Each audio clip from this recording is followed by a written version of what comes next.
Hello, I'm Isaac Hayes III, founder and CEO of Fanbase, and I'm here with a very important message. We are at a turning point in the Black community where we must have equity in the apps we use that scale to billions of dollars.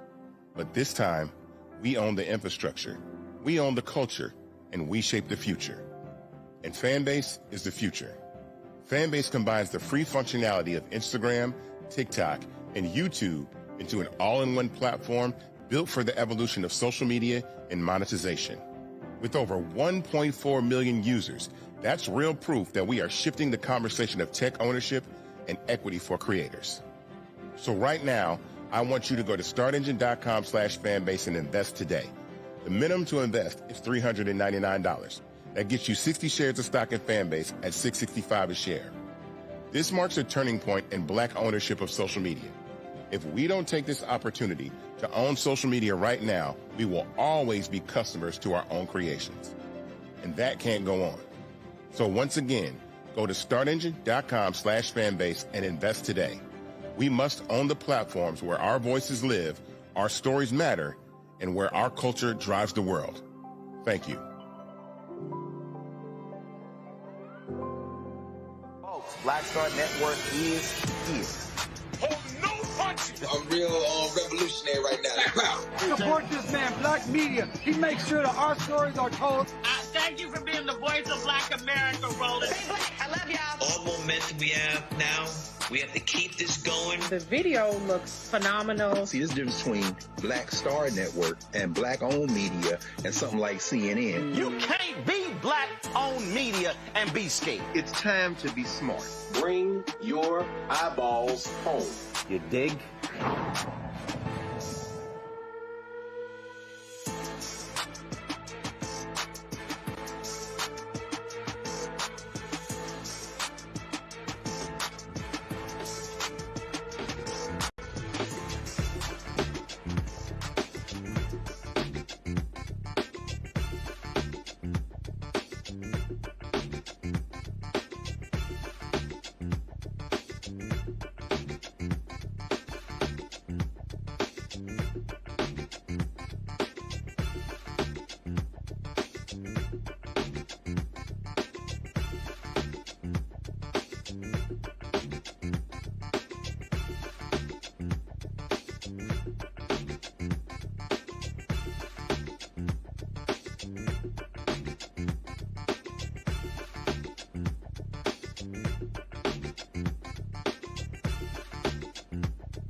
Today is Friday, November 7th, 2025, coming up on Roland Martin Unfiltered, streaming live on the Black Star Network. A big political shakeup in Mississippi as Republicans lose their supermajority and the Democrats flip 3 key Senate seats. We'll talk to the newly elected senators and representative about this historic win. It's day 38, the longest government shutdown in U.S. history. Democrats unveil a new proposal to end the stalemate. Are they going to cave? Will they give in? Also, we joined by Congresswoman Jasmine Crockett to talk about all of these issues. In our Black Star Network Marketplace segment, we'll showcase a jewelry collection that celebrates Black excellence and craftsmanship. Also, on today's show, a media writer criticizes CNN for their streaming service election night broadcast that had Ben Shapiro, Charlamagne the God, and some others. It looked mighty similar to what we did. But trust me, it ain't what we did. I've got some thoughts. It's time to bring the funk on Roland Martin Unfiltered on the Black Star Network. Of course, which is led by a Texas A&M graduate whose team is 8-0 and number 3 in the country, Matt Manning. It's time to bring the funk. Let's go. He's got it. Whatever the miss, he's on it. Whatever it is, he's got the scoop, the fact, the find. And when it breaks, he's right on time and it's rolling. Best believe he's knowing. Putting it down from sports to news to politics. With entertainment just for kicks, he's rolling. It's on go, y'all. It's Roland Martin, Rolling with Roland now. He's funky, he's fresh, he's real, the best, you know he's Roland Martin now.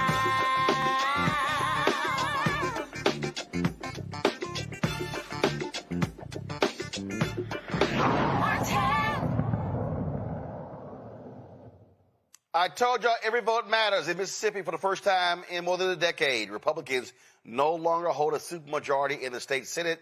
This shift follows a federal judge's ruling that Mississippi's old Supreme Court election map violated the Voting Rights Act by diluting the voting power of black voters, prompting the state of forcing them to redraw the map to reflect the population better. As a result, Democrats flipped 3 key Senate seats and 1 House seat, including a major win for former Hattiesburg Mayor Johnny Dupree, who captured District 45 with about 70% of the vote. Incumbent Democratic Senator Reginald Jackson of Marks secured re-election in Senate District 11 with 67% of the vote, defeating his Republican opponent, Kendall Pruitt. And history was made in DeSoto County as Teresa Gillespie Isom became the first black woman ever elected to the state Senate from that area. While Republicans still hold the majority, the supermajority has dropped from 36 to 34 seats, meaning they'll need at least 1 Democrat to cross the aisle to pass major legislation or override a governor's veto. Joining us now is Mississippi State Senator Reginald Jackson, join us in a moment, who had to run again after 2 years because of the map. We also have State Senator-elect Teresa Gillespie Isom and State Representative-elect Justin Crosby. So, how y'all doing? Doing well. Glad to, let's see, can you hear us? Teresa, can you hear us? I don't think Teresa can hear us, folks. All right, Teresa, can you hear me? All right, so let's see here. Let me do a roll call here. Justin, can you hear me? Yes, sir. Loud and clear. All right, Reginald, can you hear me? Yes, sir. All right, so y'all, let me know. Let's figure out why Teresa cannot hear us. Teresa, we got you. We're trying to figure it out. So, control room, y'all let me know what's going on. So, but let me first start with you, Justin. Walk us through, again, for people who don't understand what was happening here.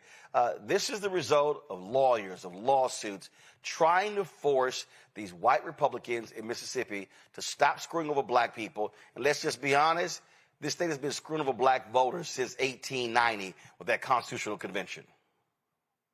Absolutely, sir. It's been the goal of how do we separate 1.2 million black people in one state, and it's been gerrymandering ever since I was basically a young man.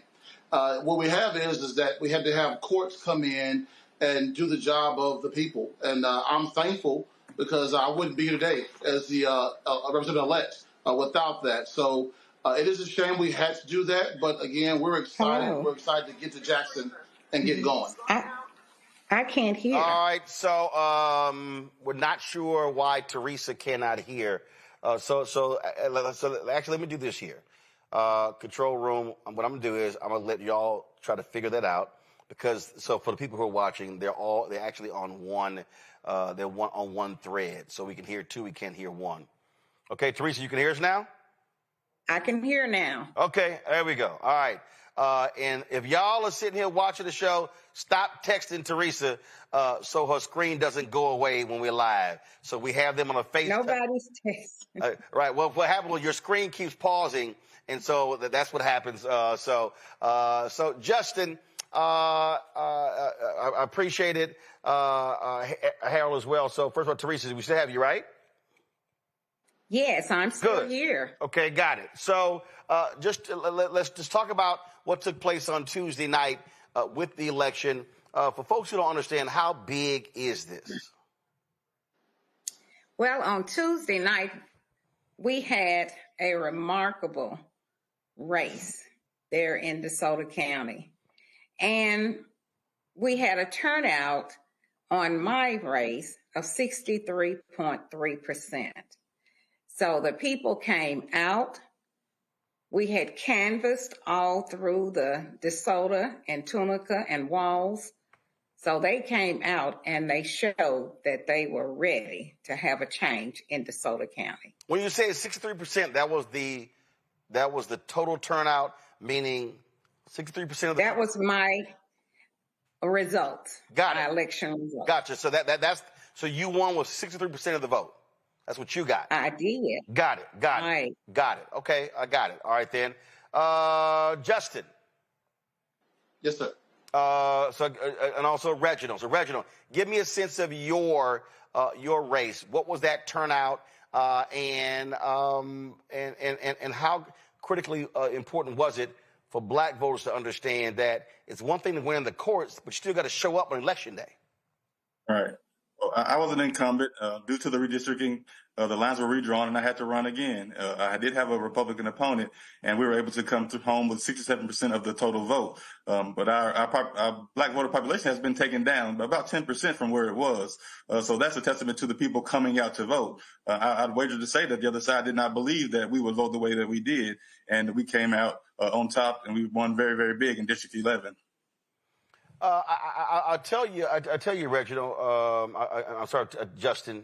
The thing that I keep saying over and over again on this show is that where our voters are significant, we could win numerous elections.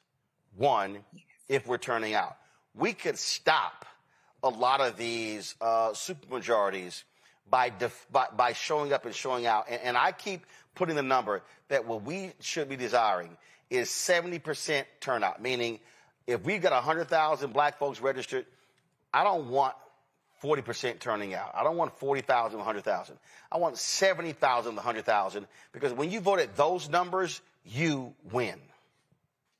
Right. Absolutely, sir. And I totally agree. Again, I'm in one of the most rural districts in Mississippi.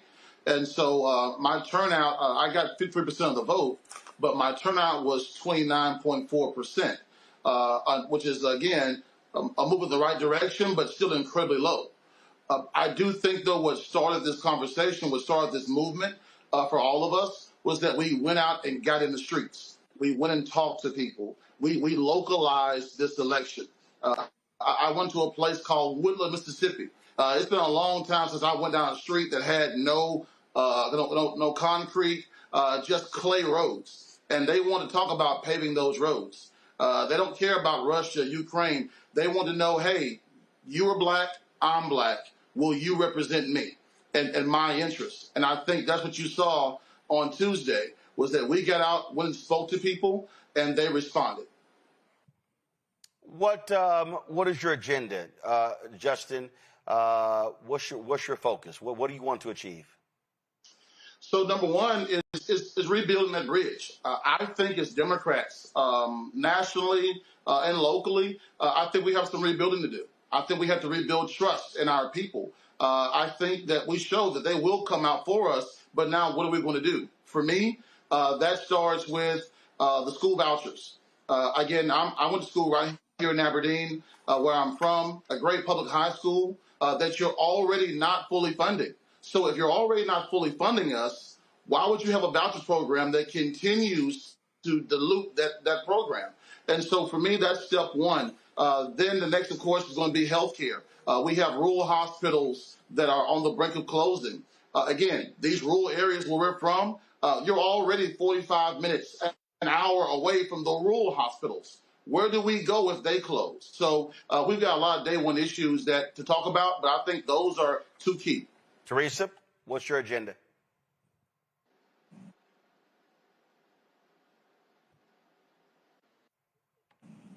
Teresa, can you hear me? I can hear now. All right, I couldn't hear anything when Justin was speaking. I got you. What's your focus? What is your agenda once you get sworn in? Well, my agenda is dealing with the full funding of our public schools and also with affordable health care. I have been a nurse and a nurse administrator of a nursing school. So being that the school system is being affected and also with the health care, those are my two major issues that I want to focus in on once I am sworn in. And Reginald. I echo the sentiments of my newly elected colleagues. We're focusing on public school systems and our healthcare systems here in Mississippi. We're the sickest state in this nation by far, and we're trying to get better. Now, we have people in place now that could help us do that. So I'm looking forward to what's going on here in the state of Mississippi. I'm looking forward to getting the voters more engaged and keeping them engaged and increasing that turnout. Right now, we are seeing a change. We're seeing a change in attitude and perception of politics. The people of this state are waking up, and they know that it is time for a change. And I'm excited to be a part of that change. So my focus is to get those people more engaged and more likely to come out and vote and support the policies that will best support them in a healthy Mississippi. All right, folks. Well, look, I certainly appreciate it. Congratulations and good luck with your newfound power. Thanks a lot. Thank you. Thank you. All right, Thank you. and I'm going to bring in our panel. Joining us right now, Michael Imhotep, host African History Network show out of Detroit. Candace Kelly, legal analyst and host Not All Hood, South Orange, New Jersey. Matt Manning, Howard University graduate, civil rights attorney out of Corpus Christi. Never even went to the University of Texas, but he's wearing their stuff. And he's not doing like I am, because I'm repping Dillard today. But glad to have that. Matt, what are y'all like, 20th or something like that? I can't even remember. It's way lower than where we are. Let me start with you, Candy. Yeah, you have nothing to say. Nothing. Not a word. Not a word. Yes. I got something for you. Don't worry about it. I got you. Yes. No, you don't. No, you don't, because you won't be in the playoffs. All right, Candace, I'll start with you. We keep talking about power. And again, we're going to keep emphasizing to black folks, we got to maximize our power. I keep saying, if you in a room and it's dark and there's a lamp, you got to plug it in if you want to get some light. And I just think too many of our folks we're not maximizing our power.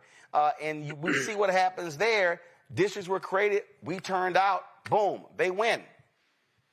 Yeah, and a lot of the power has to do with actually knowing the system, because you have to get into the system, and ultimately the courts do decide a lot of the changes that actually go on. Now, do you want the Supreme Court today actually deciding something on that level? You do not the way that they're bent.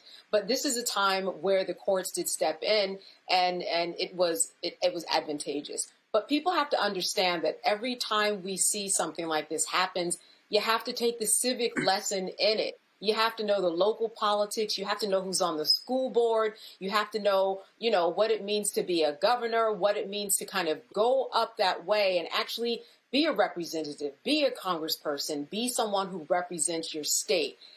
You have to take notice of what's going on so that you can actually get in the game. I look at all of this and tell people, look at this as a civic lesson that you never, ever got in school, that you may not have even gotten in college, no matter where you got, not today's politics. So to see this actually happen and unfold the way that it has is really quite a remarkable event. I mean, I'm wondering how they are making people feel in light of the, 38th day of the government shutdown.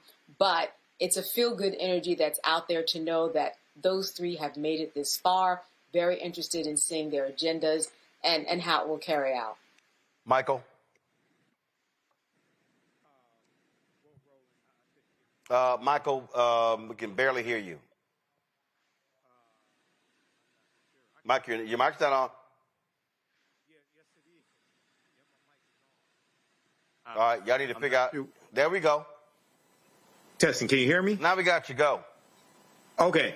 So this is a fantastic victory, and it shows what happens when lawsuits are filed to create the extra districts for African Americans. But also, when the representatives were speaking, they talked about being on the ground, communicating with constituents, communicating with voters about issues, whether it was rural hospitals, whether it was new roads because they're dealing with clay roads. They were talking about issues that impacted them on the ground. And that's a lot different than what you'll see on MSNBC or CNN. Okay, so this is why this is important, and this shows what happens when African Americans mobilize. And my question would be, how do they keep these voters engaged? How do they keep them engaged through 2025 into 2026 for the midterm elections? I think that's extremely important. Matt, lawyers matter. Yeah, I echo. Lawyers matter. Lawsuits matter because that's what forced this change. The federal judge ruled. Yeah, that's exactly right. Lawsuits matter, and we need to continue putting these suits in the court and making the courts make the right decisions. Now, Candace said something earlier I think is true. You know, the Supreme Court is on a horrible trajectory as we see them every time they rule in the ways they shouldn't be ruling. So, you know, I'm glad that here you have a lower court that made the right decision, and I'm hoping that they continue to hold their ground. And what I hope comes out of this is that what we just had with the elections across the country on Tuesday, I'm hoping that the Democrats there in Mississippi recognize how much power they have and hopefully now really make the Republicans work with them and or just hold them hostage when they need to. Because I think the votes in Virginia and New Jersey and in New York City and in some other places indicate that people are okay and want the Democrats to play hardball. So now they've got better numbers to hopefully do that because that supermajority has been nixed. So I'm glad to see this, and you're right. Lawyers and courts do matter. Today is actually Love Your Lawyer Day, so y'all show me some love. Mm-hmm. Go ahead. I know you're going to say something. What did you say it is? Today is Love Your Lawyer Day. Candace, were you aware of this? National Love Your Lawyer Day. Mm-hmm. I will say I'm not sure where you're going with this, but I'm a co-sign. Matt, I'm a co-sign. Matt, you always co-sign everything I say, so you know what? It's paying off right now. You said I always co-sign. She's like, you don't even be thinking about what I say, Matt. You just co-sign it. Don't do me like that, Candace. No, I'm going to co-sign what you say. Don't do that. Yes. Don't do that. Love Your Lawyer Day. Don't do that. I am uniquely aware. Don't do that. Please don't do that. Oh my God, let me go to break. We come back, we're going to Matt, I got you. We're going somebody need to have them. Somebody need to have them because Arch Manning sure don't. We're going to go to break. We come back, we're going to hear from Bishop William Barber. Keep putting pressure on these Democrats to keep fighting the Republicans when it comes to health care. You're watching Roland Martin Unfiltered right here on the Black Star Network. Violent white supremacy is, quote, the most persistent and lethal threat in the homeland. The greatest terrorist threat to the homeland is the homegrown violence stream, including hate crime committed on behalf of some kind of white supremacist ideology. They are coming after everything in Black America. MAGA and Donald Trump are specifically targeting Black America. They are going after the money. Attack Black Lives Matter. Attack critical race theory. Attack woke, DEI. MAGA wants to defund Black America. This is a perfect example of their desire to completely degrade and de-emphasize Black people.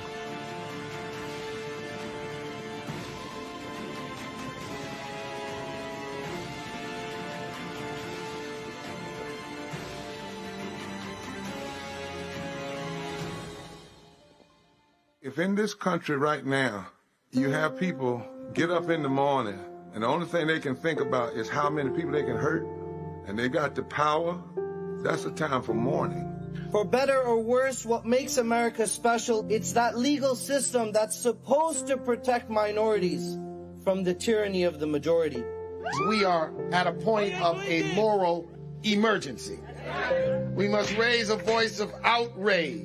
We must raise a voice of compassion. And we must raise a voice of unity. We are not in a crisis of party versus party. We are in a crisis of civilization, a human rights crisis, and a crisis of democracy itself. And guess what? You've been chosen to make sure that those that would destroy, those that would hate, don't have the final say. and they don't ultimately win. Hello, I'm Marissa Mitchell, a news anchor at Fox 5 DC. Hey, what's up? It's Tammy Roman, and you are watching Roland Martin Unfiltered.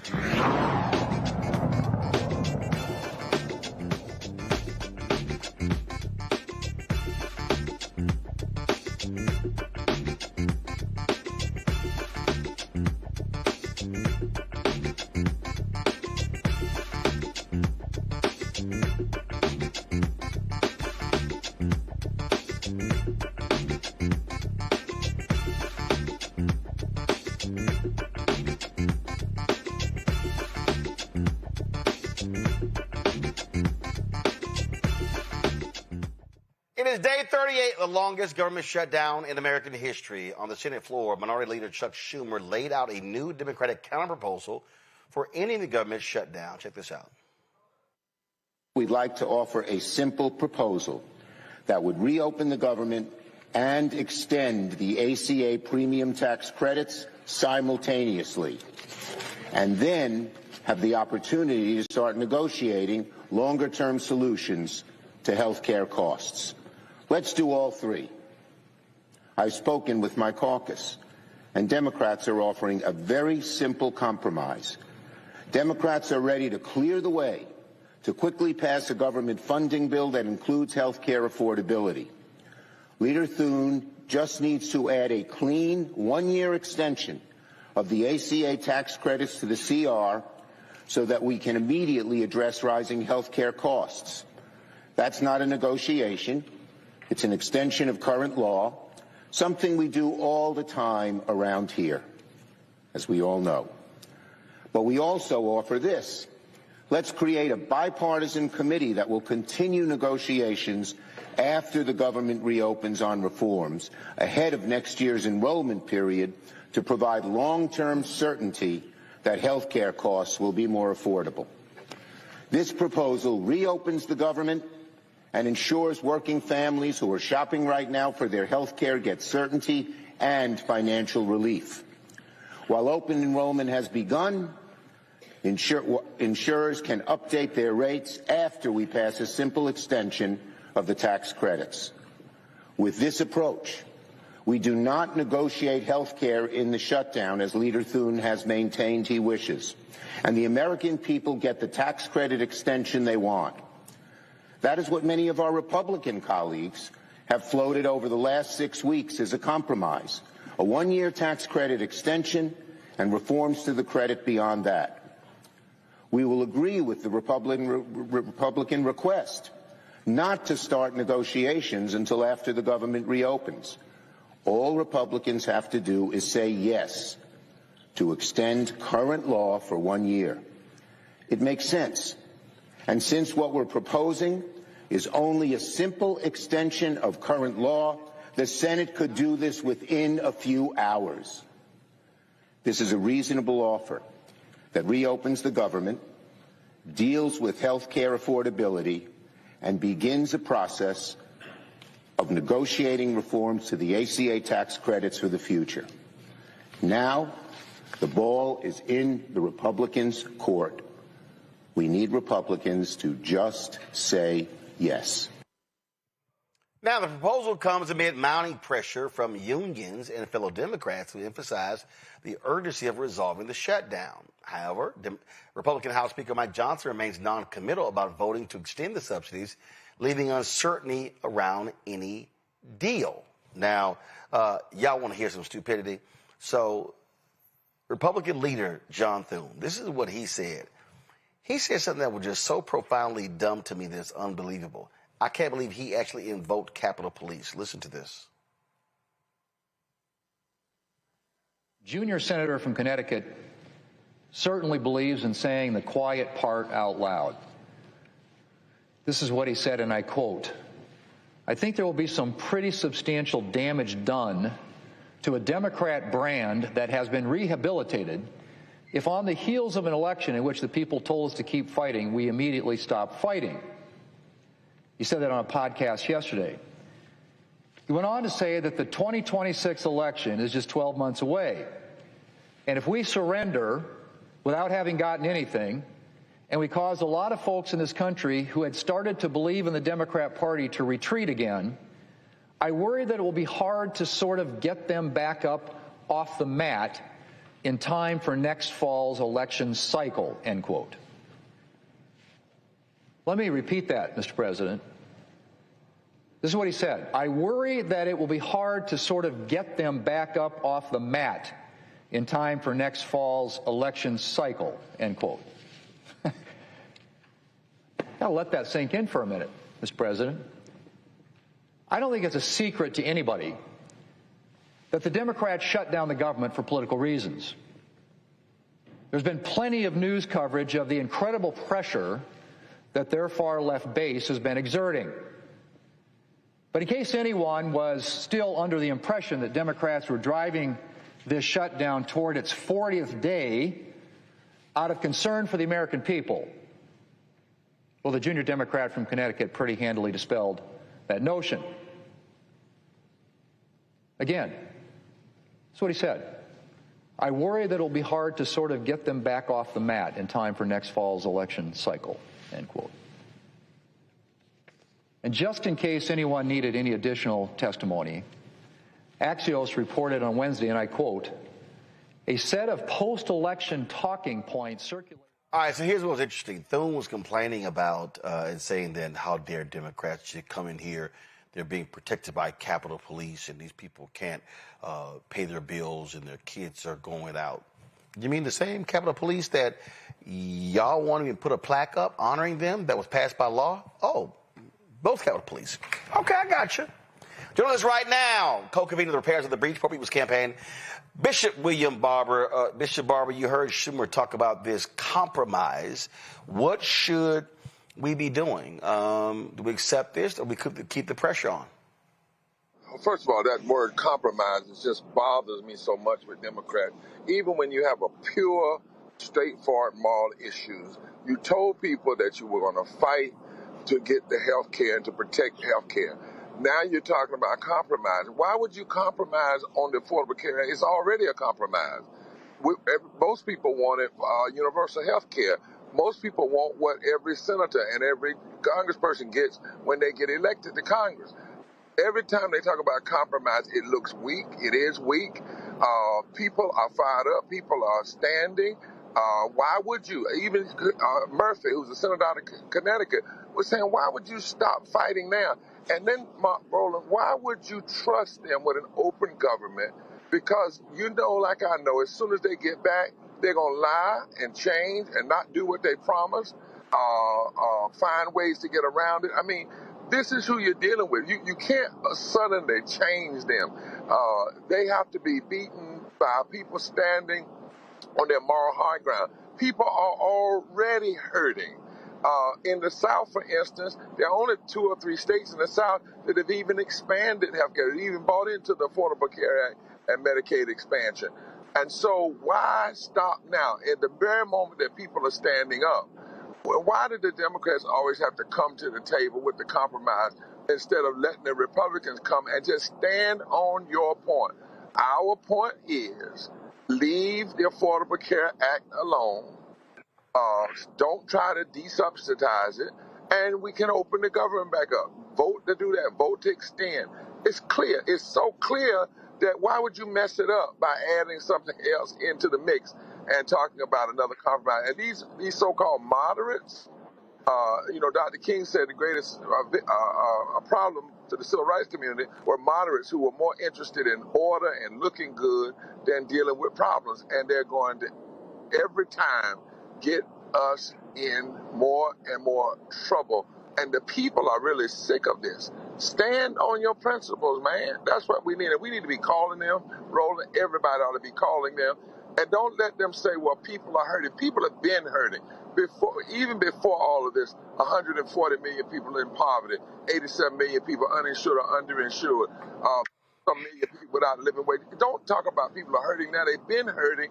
And if that's the issue, then you should have been fighting a long time ago, for living wage. This is the same group, Roland, that when we could have had passed living wages, almost $16 an hour in 2021, Democrats, these moderates, joined the Republicans in the Senate and blocked living wages. It's the same group.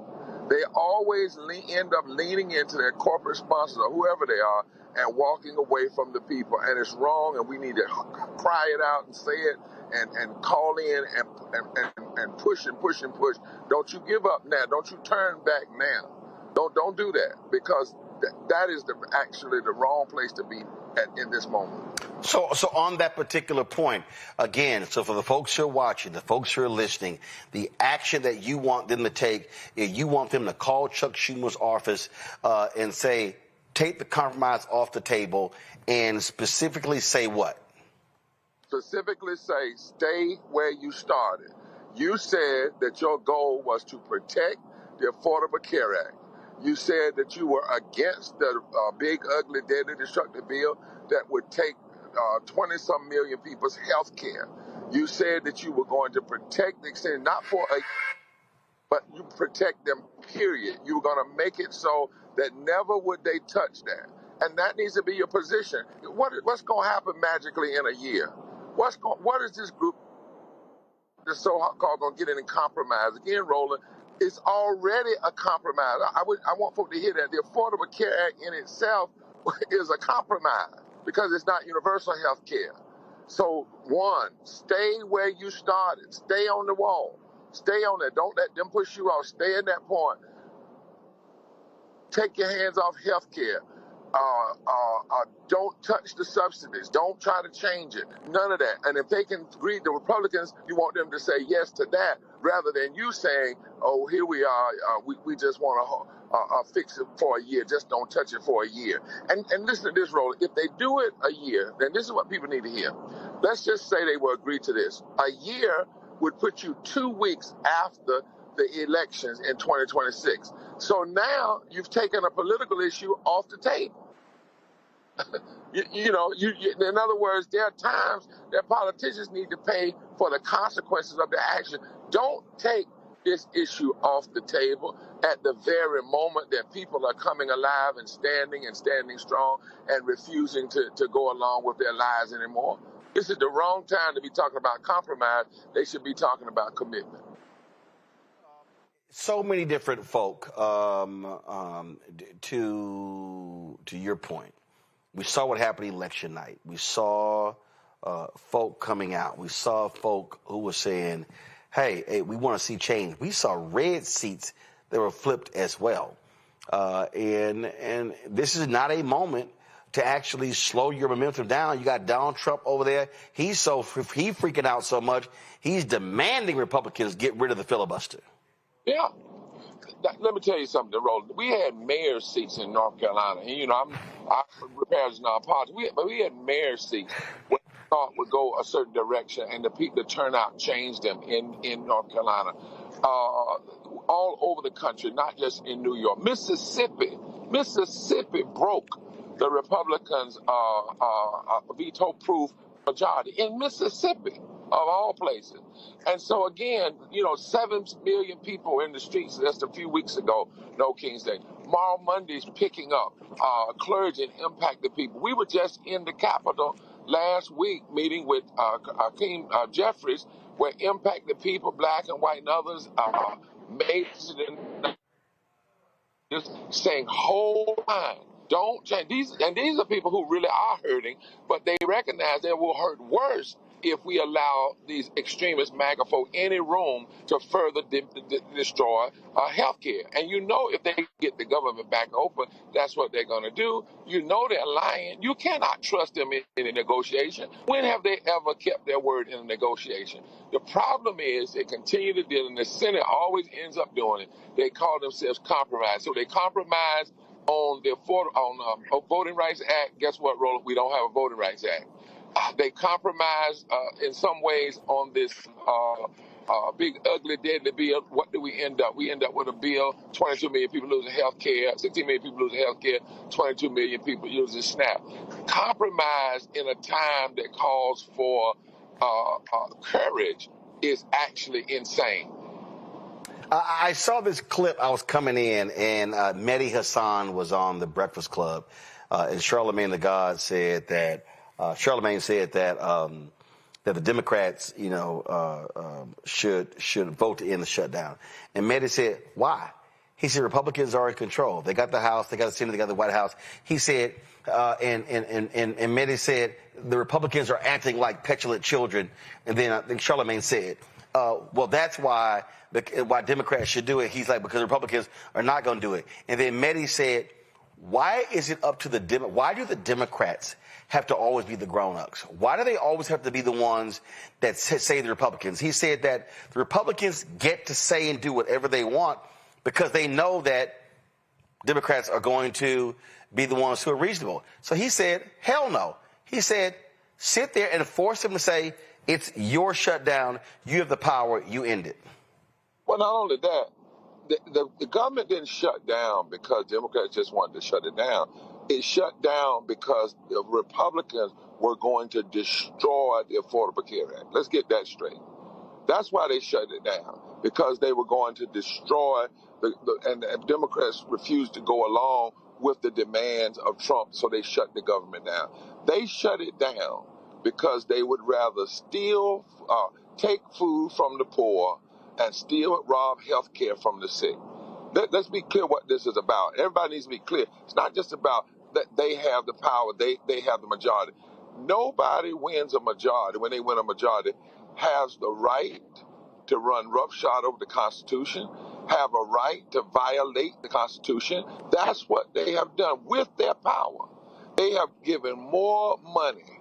They have transferred more money from the poor and working people than was transferred from the slaves to the slave master.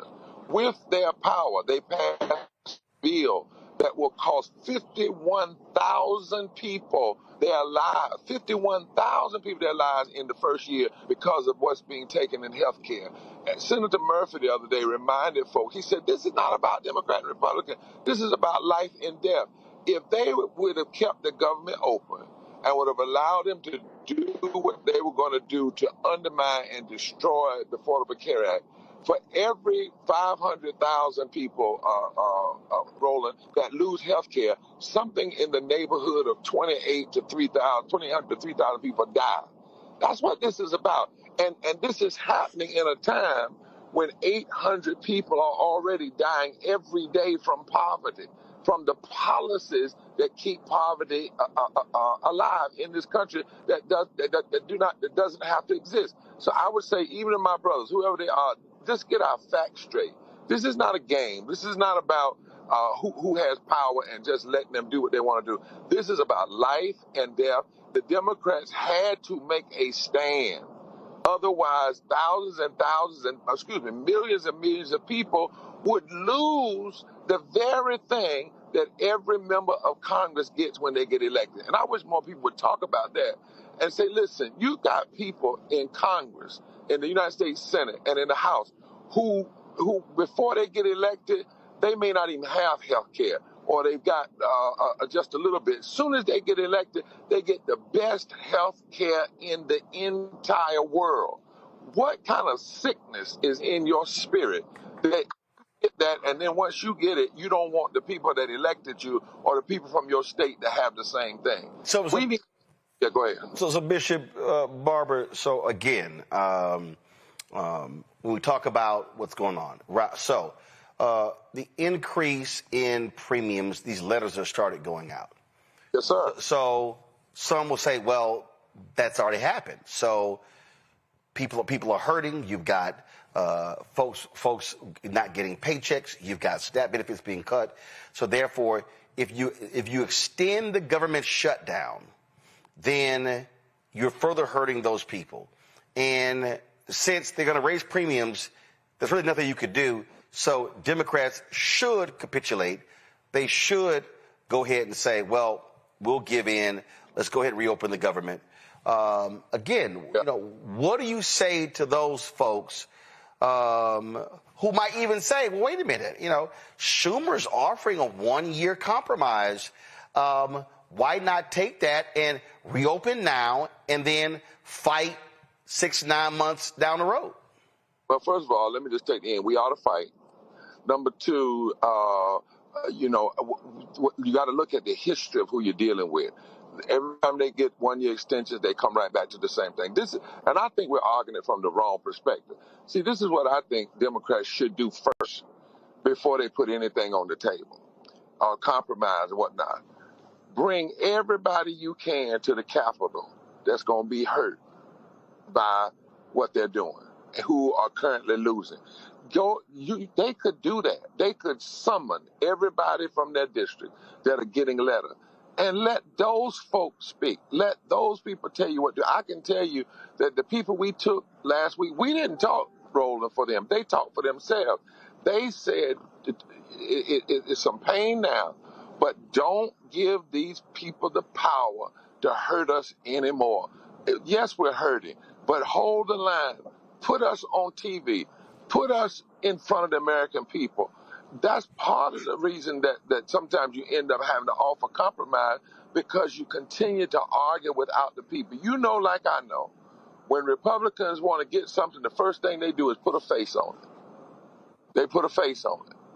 And so rather than they had an insurrection, why not in this moment right now, headed toward Thanksgiving, why not Democrats take the time to mobilize thousands of people to come in the halls on Capitol, have a public hearing outside on the steps of the Capitol, and let people come up. The people that are like the young boy that got his letter the other day, he has cerebral palsy. You know, bring them up and let them talk. Let them say, not only do we not want you to compromise, we don't want a compromise coming out of this. We want you to take your damn hands off our health care. And if you're going to compromise from a position of strength, not from a position of, well, we're going to offer you a year and then we're going to bring a bipartisan group together. There's no bipartisanism in the Congress anymore. You got MAGA. You don't even have Republicans. You got MAGA and Democrats and shades of Democrats. They are following the lead of Donald Trump. He's already said what he wants. And I tell you, if they get back in, there is no reason, and there is no law that says, Roland, they have to keep that compromise once they open. So let me just say that to folks. Understand where we are. They could say, yes, we will compromise, so forth, and then turn right around once the government opens and renege on it. They've done it before, and they could very well do it again. Questions from the panel. Candace, you first. Well, you know, I firmly agree. I mean, what are you going to do with 1 year? Because in 1 year, you'll be back at the same position that you will again. You talk about gathering people together and bringing them down and making sure their voices are heard. What really is the best way to do that in terms of the time, in terms of how quickly one would want these subsidies to be put back in place? When we're talking about bringing people together, it takes a lot of organization. And I'm wondering what you would believe would be the first step in making sure that people's voices are heard in some way, on some level. Well, first of all, they need to turn it into a campaign, and not a moral campaign, and not just merely a political campaign. And what do we do in campaigns? You can say, if Roland Martin was running for president and he got a campaign, he could say, I'm going to Houston by Monday, and Monday they would have a stadium packed. Go find those folks. Go find those folks there and turn them loose on this. See, run it like a campaign. You know, they are running a campaign of meanness. We need to run a crusade of love and a crusade of justice, right? So there are people out here that know how to do this. You know, they know how to do it. They could mass mobilize in a moment and turn some of this money. You know, what do we spend $10 billion on the last election? Well, take the $500 million and get buses and everything and get people up here. This could be done, but you have to decide. And this is what I'm concerned about. I wonder sometimes, particularly after the election in New York and some other things we see, if there are Dems who don't really want to see a massive movement of the people. Because a massive movement of the people is not just going to change MAGA, it's going to change Dems. Before I go to Matt Bishop Barber, a federal appeals court late is leaving in place a lower court decision that requires Donald Trump and his administration to swiftly provide full benefits to the 42 million people who are on SNAP. It was from the U.S. Court of Appeals for the First Circuit that made it clear, because Trump appealed that lower court decision. They said, the appeals court said, no, you got to send them the money. That's right. Got to send him the money. And if he doesn't, we're in constitutional crisis. And that's where we're really headed with this, because this business of him saying, well, I'm going to do partial, I'm going to do a little bit. And by the way, the people are hungry now. You know, my wife pastors, and she's getting call after call after call from all these agencies now trying to find out where there's food, where there's what's going on. You know, again, you got these people, Roland, that know how to do mass organization. They've got mass money. Set up, if you really want to be radical Democrat, set up a massive food bank right on the steps of the Capitol and have people come there and get their food and testify. I mean, this is the moment we got to do things that are different, that are radical, that put a face on this, so that it's not just a left versus right argument, a Dem versus Republican, that we really, really expose that this is about life and death. And I want to keep emphasizing that. To your panel, we passed a bill, the Congress passed a bill, even with that, the one that took food stamps and SNAP, and now the additional things that's happening with SNAP, that when that bill was signed, we signed the death certificates of 51,000 people. Just that has not been talked about enough. That has not been put out there enough. We keep running from that issue, and this is fundamentally a moral issue about life and death. And Dems should be figuring out, how do we take the same campaign energy when we're running for office and apply it to this moment. And you remember, Roland, back in the day when a president had a budget or something, they would get on the road. Yep. And they would start promoting it everywhere. Well, that needs to happen right now, but different than it being on the road, we ought to make the people in D.C. have to see the people they're hurting. Yep, absolutely. Put a face on it. Matt.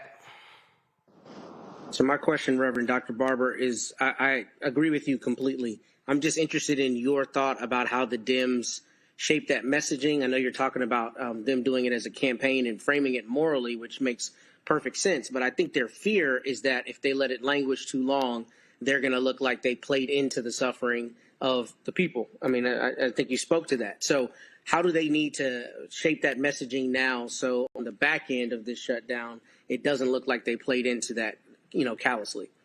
Well, the people want to come and speak. That's one thing that I'm bringing to you from being around. We've been doing Moral Mondays in 10 southern states, and the folk that are coming to Iowa, they want to come to D.C. They want to speak.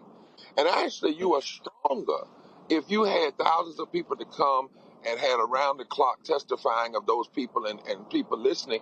Then you could say we're responding to what the people want. But let the people say, because there are moments that people will say, I'm going to suffer anyway. Let me choose the suffering. Let me choose it. And the suffering I choose, is the one that's going to ensure that they don't do the ultimate damage. So I think there's a way of letting the people speak. But the problem is we haven't done that. Even when they were working on that, the big, bad, ugly, deadly bill, for too long, Dems allowed it to be just a political bill rather than a moral issue and bringing people in. I don't know, and I'll be first to say everything that will happen if we do this. But I know what's going to happen if we don't. What's going to happen if we don't is a few folk going to get in a room, do a compromise, and we're going to be right back in the same place. And we may be in a worse place because we're dealing with people who have no credibility, no conviction, and no commitment to the truth. They will lie to you to get what they want and then turn right around and do what they want. We've seen that. Michael. Reverend William Barber, we've seen Trump delay SNAP payments to put pressure on Democrats and their constituents. We've seen him rescind construction projects like for New York, New Jersey, the $18 billion tunnel to put economic pressure on Hakeem Jeffries and Senator Schumer. Do you think Democrats need to organize, and their constituents to organize to put economic pressure on Republicans. And as Dr. King taught us, to redistribute the pain through targeted, sustained economic withdrawal strategies. Maybe target the top 3 or 4 corporations to help finance these Republicans and Trump to put them in power. This is a perfect time of the year because we're going into the Christmas season. What are your thoughts on that? Has there been any talk of economic withdrawal strategies to put economic pressure on Republicans? There is some conversation about that, recognizing that there has to be multiple strategies. One of the things you learn, even if you go back to the Montgomery movement, I don't want to go too far, people think it was just one thing. It was multiple strategies. Yep. It was economic, it was legal, and that does not change. Litigation, agitation, mobilization, voter participation, economic power, economic protest as well. I think it needs to be, yes, it needs to be across the board. And I think that one of the things we need to look at was how we go into this season politically. Roland and I are getting ready to convene a group really soon to take a look at, what really, what number should we be looking at, even in terms of voting, to raise the number of African Americans and others that turn out that could make some of this gerrymandering become dummymandering. Because, for instance, in my state, what they're doing to the 1st Congressional District, and we're talking about both in that district, since they want to challenge it, we're talking about some economic boycott issues, but we're also talking about some massive voter mobilization because they have drawn these maps based on a 45% turnout, which means if we do a 55% turnout, the maps get turned over. So I think my answer to your simple question is yes. We should be, the Dems or whoever and Margaret should be looking at every area. Now, the one thing you have to do, and as you said, I love what you said about targeted. Let's go back to something Bayard Rustin said. He said, if you're going to start a targeted economic pressure, you don't go everywhere and try to do it all over at the same time. You have to target. Right. Whether in a state or whether it be you can't just announce it, and you don't want to do that unless you're serious about it. And that's why, again, one of the things I think that could make people more serious about what you're saying is to first see the faces of the people. This thing is still too technical. It's still too technical, right? And we're trying, small groups are trying with the few dollars that we have and trying to mobilize and push out. But I contend that the powers that be that claim they care for these folk, that have all of this money, are to move from a inside the beltway political strategy to a campaign strategy. And that campaign strategy ought to include multiple layers of pushback, even the economic piece. All right. All right, thank you. Bishop William Barber, always a pleasure. We got to keep the pressure up. Thank you now. Take care, my friend. I appreciate it. Thanks a bunch. All right, we come back. Corrupt as Donald Trump. More pardons of corrupt people. We'll tell you all about it. You're watching Roland Martin Unfiltered on the Black Star Network. Don't forget, support the work that we do. Join our Bring the Funk fan club. Your dollars make it possible. Plus to cover stories that matter. We, of course, are focused on some new products, hiring some new staff, and can't wait to make the announcements. But if you want to support the work that we do, join our Bring the Funk fan club. Your dollars make it possible for our growth. If you want to give via Cash App, use a Stripe QR code. Just see it right here. Bottom left-hand corner. PayPal's R Martin Unfiltered. Venmo's RM Unfiltered. Zelle. Roland at RolandSMartin.com. Roland at RolandMartinUnfiltered.com. Check some money order and make it payable to Roland Martin Unfiltered, P.O. Box 57196, Washington, D.C. 2003, 7-0196. Back in a moment.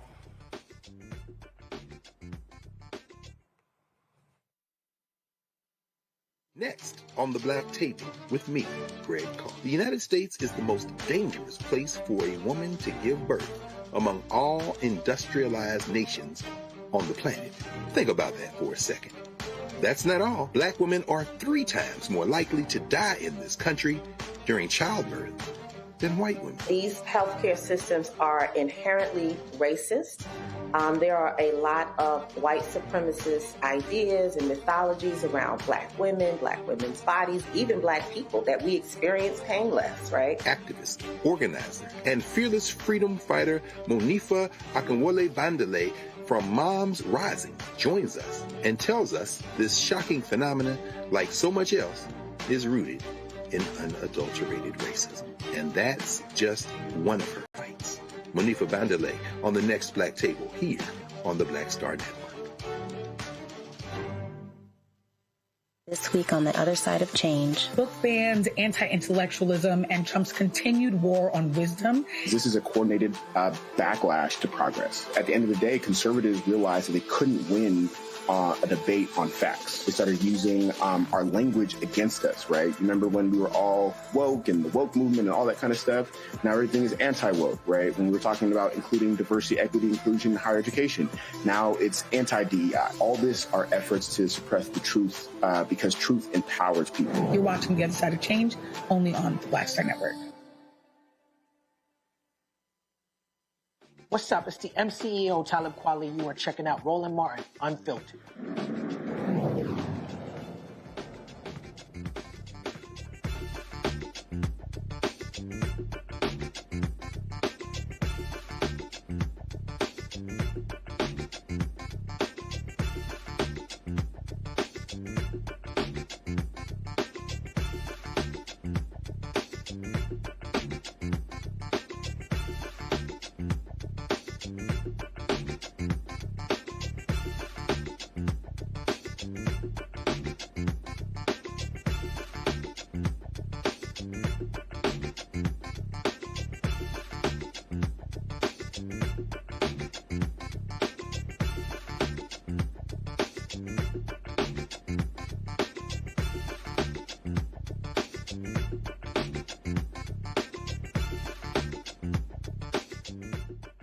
You know, a corrupt person has no problem freeing other corrupt people.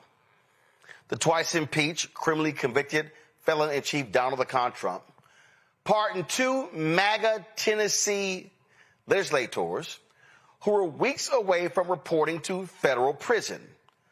Former Tennessee House Speaker Glenn Quesada and his top aide, Cade Cothran, were convicted at trial of more than a dozen public corruption charges related to a scheme where prosecutors said they, along with former state representative Robin Smith, defrauded taxpayers through a state-funded legislative mailer program. In September, U.S. District Judge Eli Richardson ordered Quesada to self-report to the Federal Bureau of Prisons on November 21st, where he was to serve a 3-year prison term. He ordered Cothran to self-report to prison on November 17th to serve a 2.5-year prison term. But Donald Trump said, y'all ain't got to worry about that. I mean, you know what? The Biden people pursued y'all. And you know what? You're not going to federal prison. You're not going to federal prison. In addition to that, Donald Trump also pardoned another corrupt dude out of New York. Yeah. Oh, yeah. Let me pull that one up, y'all. And the Trump folks said, no, that guy, he didn't do anything wrong. That guy, he actually was tricked. That's right. So Trump, they pardoned an ex-cop who was convicted in a Chinese plot. Michael McMahon. Prosecutor said he acted as a legal agent in a conspiracy to target a Chinese family in New Jersey. White House says, no, he was tricked. He was tricked. He was sentenced to 18 months in prison for his participation in a Chinese government plot to locate, surveil, and intimidate a New Jersey family. Donald Trump said, nah, we're good. What you have here, Candace, is Donald Trump passing out get-out-of-jail favors. Many people suspect he getting kickbacks to do it. This man don't give a damn about the rule of law. He has let more people off for corruption, just shameful, despicable. And every time it's, oh, the Bidens over pursued, even when there are cases where the prosecution started under his ass. So, what he is doing is he is displacing the whole judicial process. Because people who go through and they're corrupt and they're convicted of certain crimes, they know that, in my back pocket, I might have Donald Trump, because there's no limitation to the amount of pardons and clemency that he can give. So you are right. This is something that has become highly politicized. I mean, let's face it, in the past, there, Jimmy Carter, certainly he got some people off because they dodged the war, and we know about Nixon. I mean, it is a political football, but at the number that Donald Trump is doing this, it is unprecedented, and that's what he's doing. He's creating precedents so that he can have even more power. He's building upon all of this, and nobody is stopping him. He's merging everything that we know to be separate. He's really changing kind of the Constitution even as we know it. We're just seeing it in front of our eyes, but it's slowly happening. And then eventually we realize, wait a minute, where are all of our rights? But I think another thing to point out is that he also pardoned Darryl Strawberry. And the reason why that's important and is politicized is because we know the numbers of black men that have been voting Republican. And who has he been removing? It's not black women, by and large, that he has been pardoning and, commuting their sentences. It's black men. And he's doing that because it is something that he's making a point politically. And whenever he does something in terms of pardoning a black man, black men listen and he gets points. And he knows that. So it's all strategy. It's all PR and marketing for the Republican Party. Yep, and because Strawberry got pardoned for a tax charge. And listen, Matt, what makes it even worse, the folks who Trump is letting out, he say, oh, don't worry about it. You don't even have to pay back any of your fines. He just letting all kind of folks. I mean, the crypto dude, Carlos Watson, and that scheme he was involved in. It's millions upon millions of dollars that victims were supposed to receive. Trump said, don't worry about it. You're good. Yeah, also pay me $230 million because I'm a victim, right? Because I was prosecuted. Look, I mean, the thing that is really kind of baffling to me about this is for all the people who will tell you that the founders were these geniuses who came up with all these various checks and balances.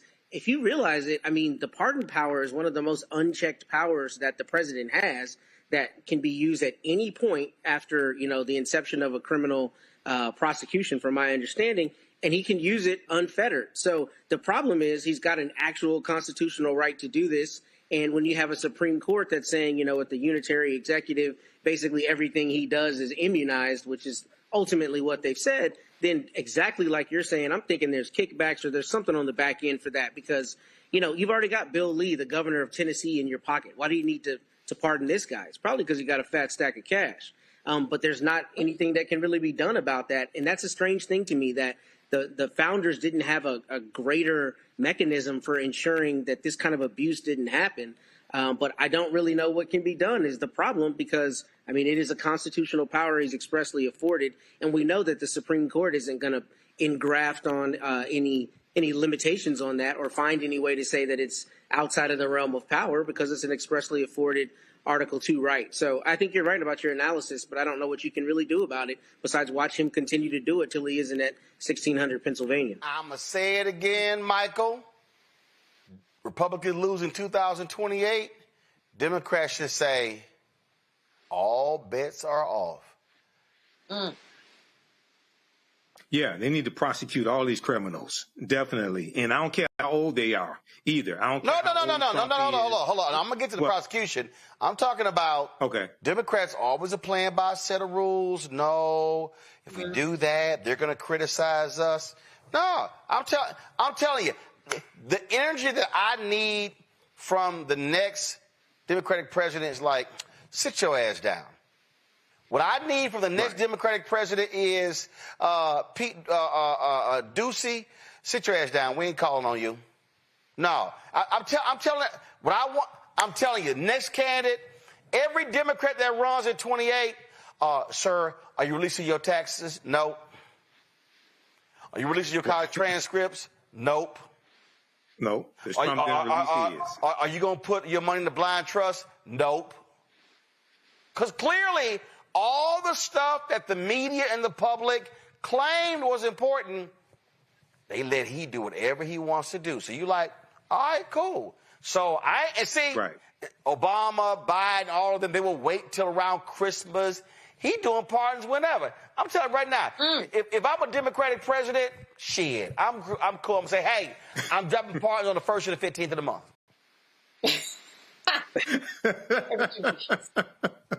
The 1st and the 15th. Right. So there's a number of things here. We're dealing with a criminal, so this is to be expected, right? But what's interesting here about the case with Quesada and Catherine is that the investigations of both of these men started under Trump's first term, and the raids of their homes were conducted in January 2021 when Trump was still in office. Right. So it's his Department of Justice, and the judge that presided over the case was appointed by Trump in his first term as well. So this is just another attempt to undo prosecutions coming under the Biden-Harris administration and say that they were unfair because he feels mourned, he feels hurt because of what he claims are unfair prosecutions. So this is what criminals do. Right. Now, I've said we need more politicians. I said we need more black politicians like Bumpy Johnson. We need some straight up hardcore people to go toe to toe with these thugs. You can't send choir boys to go toe to toe with these thugs. So this is what you're dealing with. But once you try to overthrow the government through a January 6th insurrection, I mean, what do you expect? All bets are off then. Yeah. But that's what what, Matt? These are thugs. In fact, hold on. Here's Steve Bannon. This is what he had to say. And listen, only guilty ass people say shit like this. I will tell you right now, as God is my witness, if we lose the midterms and we lose 2028, some in this room are going to prison, myself included. Damn right. Okay, I'm going to play the rest of it. They're not going to stop. They're getting more and more and more radical. Yeah, because y'all asses are more and more and more corrupt. Okay, back to the video. And we have to counter that. And what do we have to counter it with? We have to counter it with more action, more intense action. Yeah, more corruption. More corruption. Back to the corrupt man. More urgency. We're burning daylight. If you look across every aspect of this, we have to codify what President Trump has done by executive order. Okay, what he's saying is, okay, all the illegal shit we've done, we got to make that stuff law so it really ain't illegal. Right? We have to codify it. And people say, well, they're just going to be messing bills and pass Senate. We've got to put aside these structural barriers and get on with it. Okay, what he's saying is the thing called the law of the Constitution, can we just move that aside because it's really kind of get in our way? President Trump today gave to the Senate when they came over for breakfast, even Lindsey Graham, some of the guys that liked, and some of these institutions, I understand. This is a very tough decision to make. And you're going to see some people in the conservative movement that not in a million years, because I talked to him today, quite frankly, I had Hawley on the show this morning, Josh Hawley, and he's talking about it. And I'm trying to play the institution. Well, they called me up this afternoon and said, let's go through the 10 reasons we need to do it. And these are heavy hitters on what I would call the constitutional, the limited government constitutionalist in our movement. Okay, I got 10 reasons why your ass need a bath. Okay, back to the video.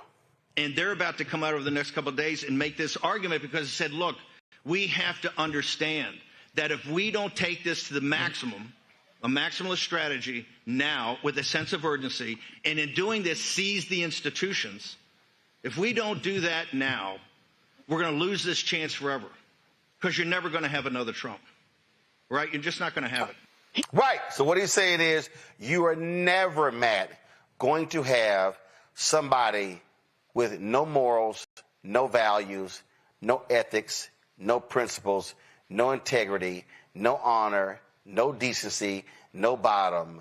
We truly right now have the best person in the world, which is an absolute, undeniable, corrupt ass fool sitting in the Oval Office. Yeah, that's right. And look, they're not hiding their hands. They're making their playbook known, and they've been doing that for a long time. You and Michael on this show talked about Project 2025 for years before we saw it applied. The reason I responded that way, though, is because I worry philosophically that if we embolden each side to come in and then be no holds barred in response, that you're never going to have any stability. And I don't know how you toe the balance between not being weak and not letting the Republicans run roughshod and playing their game against them, but also redefining some kind of stability to the government. No. That's why You can have that way, because I don't know how you do that. Here's stability. You broke the law. You paid the price. Stability. See, again, here's the perfect example that is the issue that I have. Republicans don't believe in rules. They don't believe in norms. So their whole deal is, we're going to do whatever because we got power. Democrats go, we believe in norms, but then you don't maximize power. I'm not saying a Democrat should come in and say, yeah, I'm going to take a $500 million plane from Qatar. And then we're going to convert it on the taxpayer dime. And then when I leave office, y'all going to give it to my library for us to use. That's what this thug is talking about here. What I'm talking about is the things that used to be, oh my God, I can't believe that. I can't believe year in he pardoned these people. No, I think the next Democrat should say, I'm going to pardon somebody when I want to. I'm going to sit here and, oh, yeah, marijuana convictions, y'all all gone. Okay, and what I want the next Democratic president to say, I'm putting the SEC commissioner, what was the line my man used in Training Day? What was the line Denzel used when he said I'm putting I'm hitting all on all you. Yeah,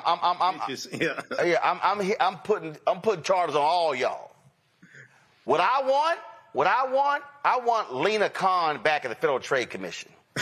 I want folk back who gonna say, we going after every thug, every person.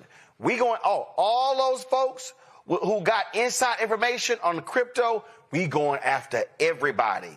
Because, listen, we ain't even hit year one. These people, Matt, they want to rape and pillage all of it.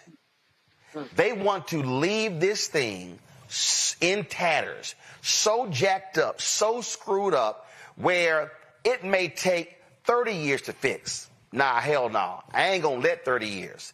I'm talking about if I'm a Democratic president, I'm coming in and I got prosecutors everywhere. I'm going through every document. I'm sitting here looking at everything because these people are ridiculously corrupt. And I wouldn't be surprised if Donald Trump knows it, and when he leaves, forget the pardons that Biden, he probably going to say, I'm pardoning everybody who I've talked to in 4 years. This is how corrupt these people are. We have never, in the history of the United States, we have never, Richard Nixon looks like a preschooler compared to this thug. Yeah. I agree with that completely. My concern is less about abject corruption and is more about the expansion of the executive power to the point that we have a king or a quasi-king. And what I'm saying is, I don't know how a Democratic president can come in and just eschew all norms and then we not create the same environment for corruption to run rampant. Now, maybe not to this extent, right? But the problem is, if all the guardrails are gone, all the norms are gone, and we're all promoting that the next person come in and just go to sixth gear and do whatever they want, I think we run the risk of creating the same issue to a lesser degree, because you're probably not going to ever have another Trump who's this brazenly corrupt. But I think you create the circumstances for corruption, and I don't know philosophically how you address that going forward, but also understanding that, you know, we're trying to operate in good faith and Republicans aren't. Like, to your point, they don't care about the rules. So that's why I reacted that way. I don't know. Right, but here's the thing for me, Candace. If the Supreme Court has said, oh, you could do all of that, I'm sorry. A Democrat should go, noted. Noted. See, again, this is what I've always said, Candace, this is the problem. Democrats see the line 2,000 yards away, and they go, hey. Matter of fact, in football, there's a guy who's called the get-back coach. Mm-hmm. And the get-back coach is the guy who's constantly telling the head coach and the players, get back, because if y'all cross the line, they're going to throw a penalty on the bench. So he's the get-back coach. His job is to make sure everybody stays back. The Democrats got about 5 million get-back coaches. Get back. No, don't cross it, get back. The Republicans are on the other side of the line say, look at the fools getting back. We crossed that line long ago. Mm-hmm. I understand Matt's point. But if the Supreme Court has said, I got a whole lot of power, I'm going to use a whole lot of power. And then every time Republicans going to say something, I'm going to sit here and say, read that. He said that. Your ass didn't say nothing. I just don't believe you don't use the power that's been granted and you say, well, I'm going to voluntarily bottle it up and hurt myself. Nah, damn that. Mm-hmm, mm-hmm. Well, I think what we're seeing is, as you said, people are getting back because they are afraid if they do cross the line, because the way that the courts are stacked, because of the executive order power that the president has, because of the pardoning power that the president has, that they're never going to win.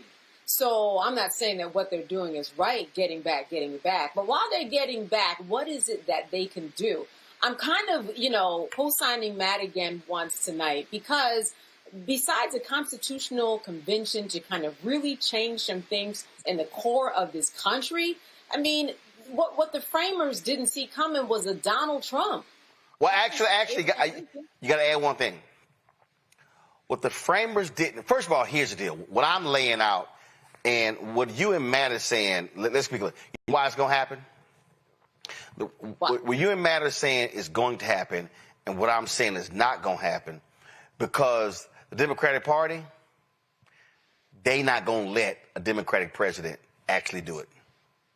Mm. See, the Democrats, they so nice.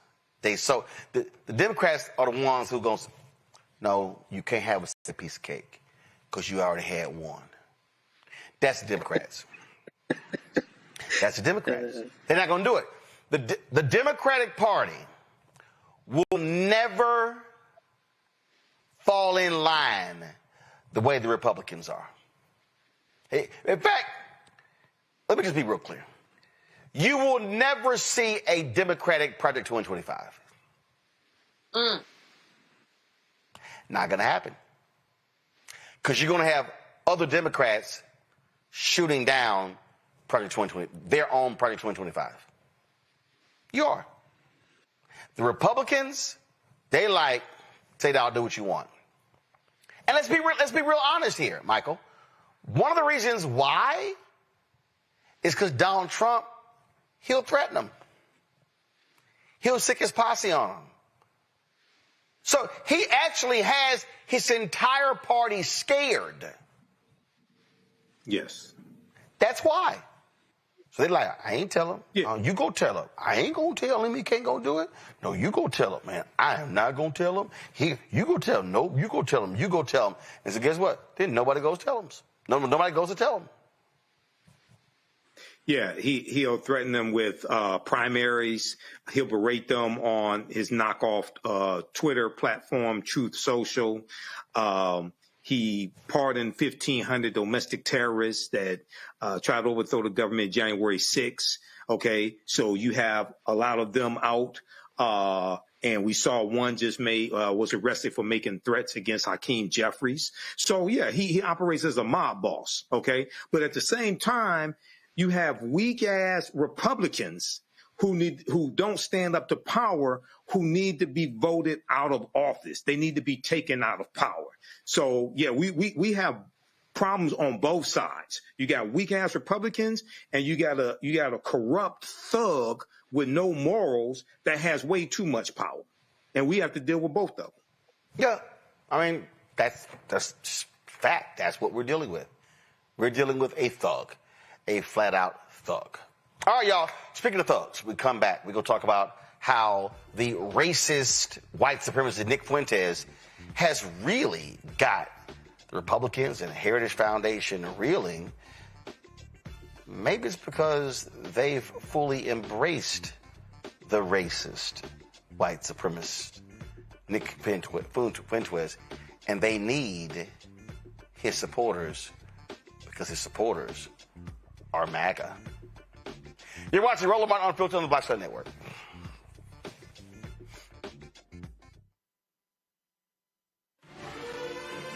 Violent white supremacy is, quote, the most persistent and lethal threat in the homeland. The greatest terrorist threat to the homeland is the homegrown violence stream, including hate crime committed on behalf of some kind of white supremacist ideology. They are coming after everything in Black America. MAGA and Donald Trump are specifically targeting Black America. They are going after the money.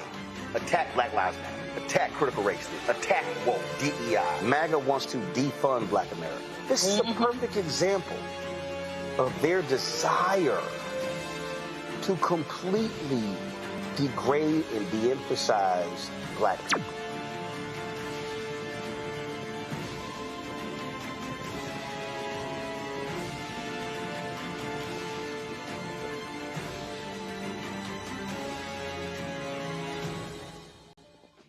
Hey, what's up, everybody? It's Godfrey, the funniest dude on the planet. And you're watching Roland Martin Unfiltered. So, y'all, a whole lot is happening with the Republican Party as we speak. The Heritage Foundation is going through a whole lot because, their president sort of defended Tucker Carlson's interview with white supremacist, racist, Nazi lover Nick Fuentes. Now, that same Nick Fuentes has a mixed ethnic background, including Mexican, Italian, Irish. He literally has said some absolutely wildish, outlandish, racist stuff, and he's got millions following him, and they love him. This is what he said on March 28th. You say that everybody kind of realizes women need to be taken down a peg. Women are in control. Women are running our lives. They're clearly not up to the task. They need to be taken down a peg. And equally, just like the obfuscation with Jews, you have all these people saying, no, that's not the problem. The problem is modern women. They say it's all these degenerate modern women. You need to find yourself a good girl who's traditional and Christian and conservative. It's like they're telling us what to do, too. They're talking way too much, too. Half the time when you go on Twitter and you have some stupid bitch wagging her finger in your face, she's a Christian. She's got a Proverbs in bio. She's got a Bible verse in her bio. People say, no, it's just those degenerate, modern, left-wing, blue-haired feminist girls. I want a good trad Christian girl. Half the time it's the girls with the Bible verses in the bio that are the problem. So they're always coming up with, no, it's not the Jews. No, it's not women. No, it's not blacks. It's actually really complicated. No, it fucking isn't at all. Jews are running society. Women need to shut the fuck up. Blacks need to be imprisoned for the most part. And we would live in paradise. It's that simple. It's literally that simple. Anyway, that's the big picture. You know, that's your macro level, 30,000. All right, we're not done. Check this out. Women don't support me. Women are irrational and sensitive. It's just like my whole life.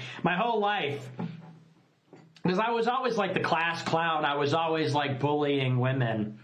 And women have always been like simultaneously charmed, but also like, oh, stop it. Oh, you're so annoying. You know what I mean? That kind of thing. That's how women are with like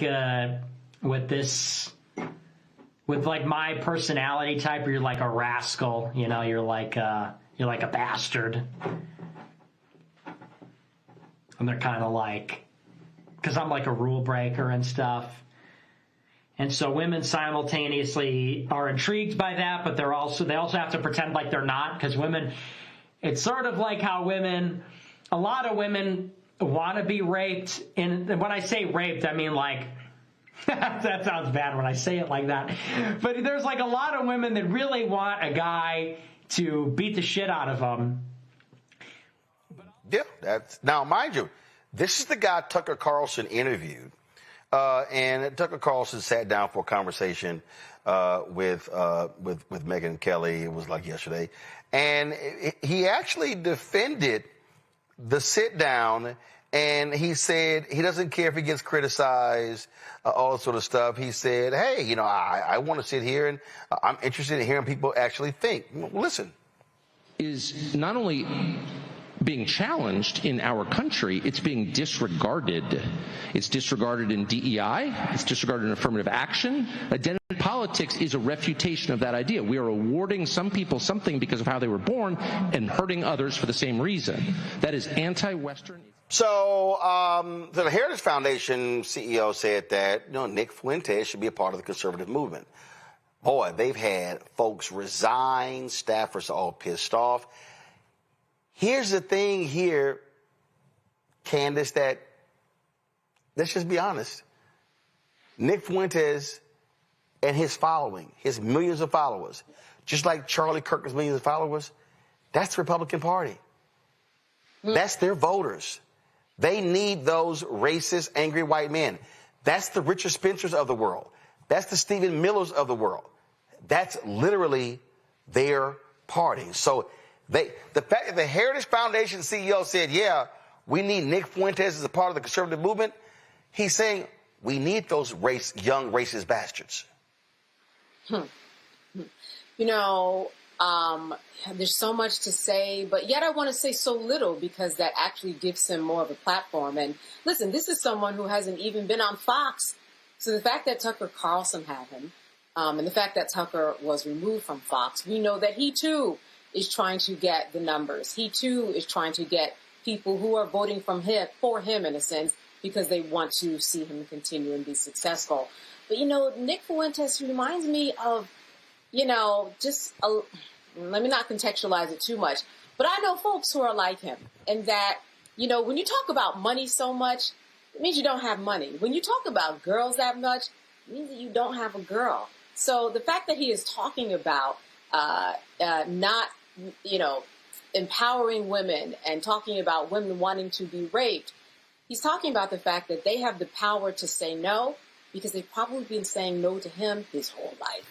And that's the problem in and about this. So instead of doing a lot of self-reflecting, what he does is he goes online and he gets other alienated men mostly in order to agree with him so that they have something to talk about, because they can't talk about what they really want to talk about, which is that, Roland, these type of guys, they really want a girlfriend. And they've never really had one. And I know that's very simplistic, but at the end of the day, right, you speak to a lot of men in this age group, that's what they want. So the fact that, we're even talking about it, yes, it's the news, but I hate doing No. The reason I think we have to talk about it because, again, Michael, just listen to some of this. This is literally Megyn Kelly and Tucker Carlson essentially saying that, Fuentes, he ain't so bad. The main criticism, as I understand it, has been, well, yes, platforming. They say that. I don't accept platforming as a valid objection. What is that a verb, by the way? You take a noun and you make it into a verb and nobody says anything? As a former editor, I say no. Yeah, agreed. Okay. Honestly, but as far as I know, Nick Fuentes hasn't eaten anyone.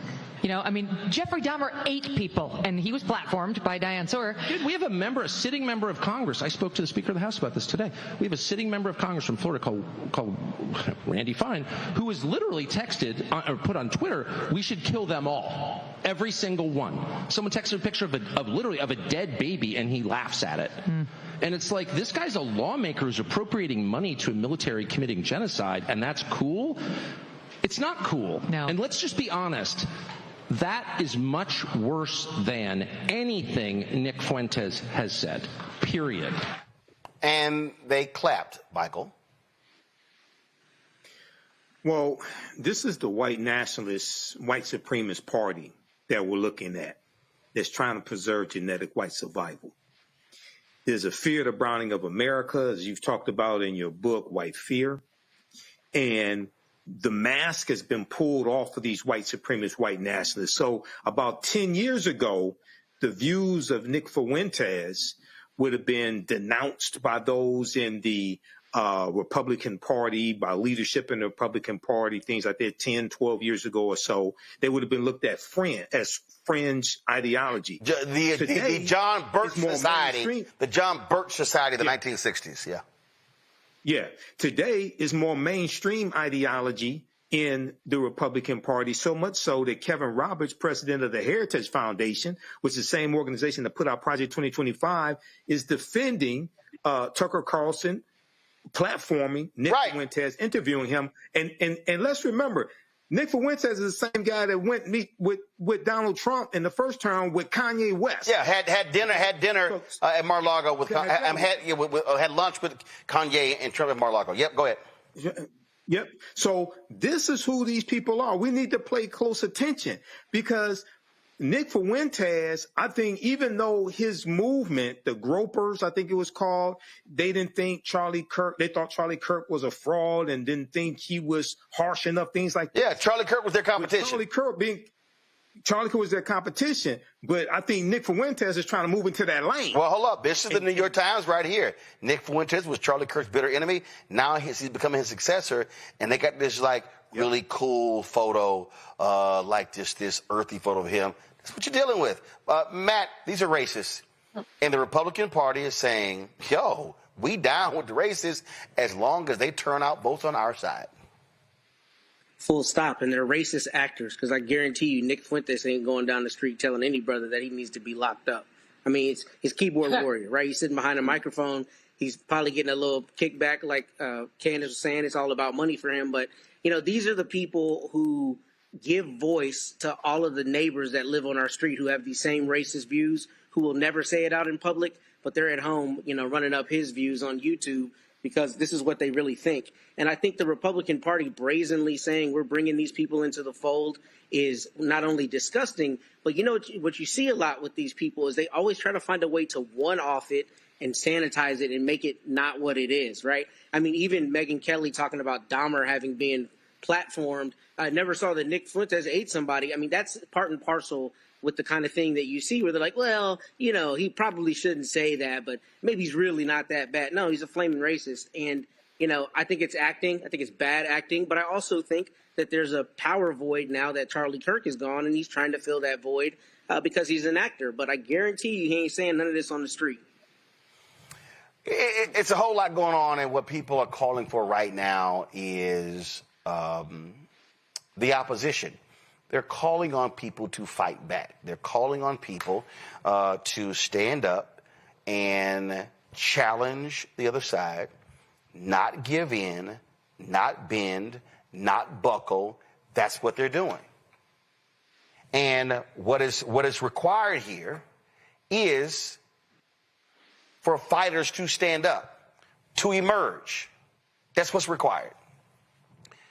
And one of those folks is our next guest, Congresswoman Jasmine Crockett. She joins us right now. Congresswoman Crockett, you heard the conversation we were just having, and this is just a moment we're in where, look, folk can't be sitting on the sidelines going, well, so-and-so's not too bad, whatever. We see the attacks on women, black women, people of color, all sorts of people. The right wing is losing their mind because of what happened on Tuesday. I mean, they just going crazy. They've been calling you ghetto, every name, everything, how you talking, everything. They don't care. The reality is the norms of politics that were there for so long are gone. Donald Trump has said, y'all don't worry about any of that. Say and do whatever you want because I got you. Yeah, you're so right. It's interesting. When we did our field hearing in Chicago as it relates to ICE and what's going on there, under amazing leadership, might I add, we know that the mayor of Chicago, Bannon, has been doing an amazing job in defense of his people. But I made sure to point out that a friend of mine who is currently federal law enforcement said to me that he always sees a shift in what takes place based upon the tone that is set at the top. So yes, we have a thug and a criminal who is a criminal more so because of his mindset. He obviously has convictions to go along with that, but it's more so his mind, right? There are people plenty of times that have gotten into trouble, but it was out of necessity, which we are going to see a spike in crime as this administration is saying, do not feed people. When it comes to survival, people will survive, right? And so we are going to see these things, even though he claims to be about that life. But nevertheless, he has set a tone. He has set a tone that is disrespectful. He has set a tone that is completely ignoring the people that put him into office. And there is no coof about him, so to speak, right? And so you can sit there as prim and proper as you want to be and get steamrolled, or you can meet his energy and recognize that, like, you're not going to be the one to be played with, right? And you can fight back. And I think one of the reasons that he usually can't keep my name out of his mouth is because he is threatened with my ability to communicate. He understands that when I speak, I just speak very plainly, which allows me to communicate to the masses, which a lot of my colleagues don't necessarily. Let me be real clear, Congresswoman. I had a very well-known Republican tell me the reason our side hates Jasmine Crockett is because she's good. He was like, he said it. He was like, she drives us up the wall because she's good. Those were his exact words. Yeah, I don't doubt it. I mean, I've literally, as you know, I'm constantly traveling the country. And, I've had Republicans walk up to me and tell me, they, first of all, make it clear that they love me. And then they make it clear that they are Republicans. And they tell me that they don't necessarily agree with everything that I say or my stances, but they, number one, love the fact that I am always standing on my own 2 feet and I am fighting for what I believe in. Like, they genuinely believe what it is that I'm fighting for when I'm fighting. Even if they disagree with the fight, they know that no one is controlling me. And number two, people know that I have my education. So I don't feel like I necessarily need to sit down and have an SAT conversation with everybody because I don't really know that that's most effective. Well, then again, Congresswoman Jasmine Crockett, you got that guy from Louisiana, John Kennedy, with that fake ass accent. I mean, there's actual video of him talking and there is no country twang whatsoever. And he's over there and he is just talking like he's just homespun stuff. Mm-hmm. Yeah. No, I mean, what the Republicans have been effective at doing is they love to throw a bomb, right? And usually the Democrats will scurry and go ahead and spread the news about the bomb, right? I am so appreciative of our party because they are kind of like, you know what, we not falling for that anymore. And hopefully we can keep up this energy. If you remember, there were a lot of people saying that Jay Jones was not going to pull off the attorney general position in Virginia. And there were Democrats saying, oh my God, he sent this terrible text message. He needs to resign and not run. And we not have anybody. Oh, 10 years ago, he would have been forced to resign. He would have been forced to drop out of the campaign. Listen, there were still Democrats that were talking about it. And my deal was, say what you got to say, denounce what he did. But in this moment, do you trust this Republican attorney general to stand up when it is the state legislature that decides that they need to fight fire with fire and give us more seats out of Virginia to go to the U.S. House because they're trying to balance out this power struggle that Trump is on? Or when it comes down to Trump deciding that he's not going to send appropriated dollars to the state of Virginia, do you think that the Republican AG is going to be the one to sign up to go and get those dollars? No. So at the end of the day, you got to put your mask on first. And so you can say he is not my favorite person. And I just appreciated that the Democrats got rid of kind of the purity test. You can have whatever issues you have with him. But at the end of the day, you got to make sure you're looking out for you.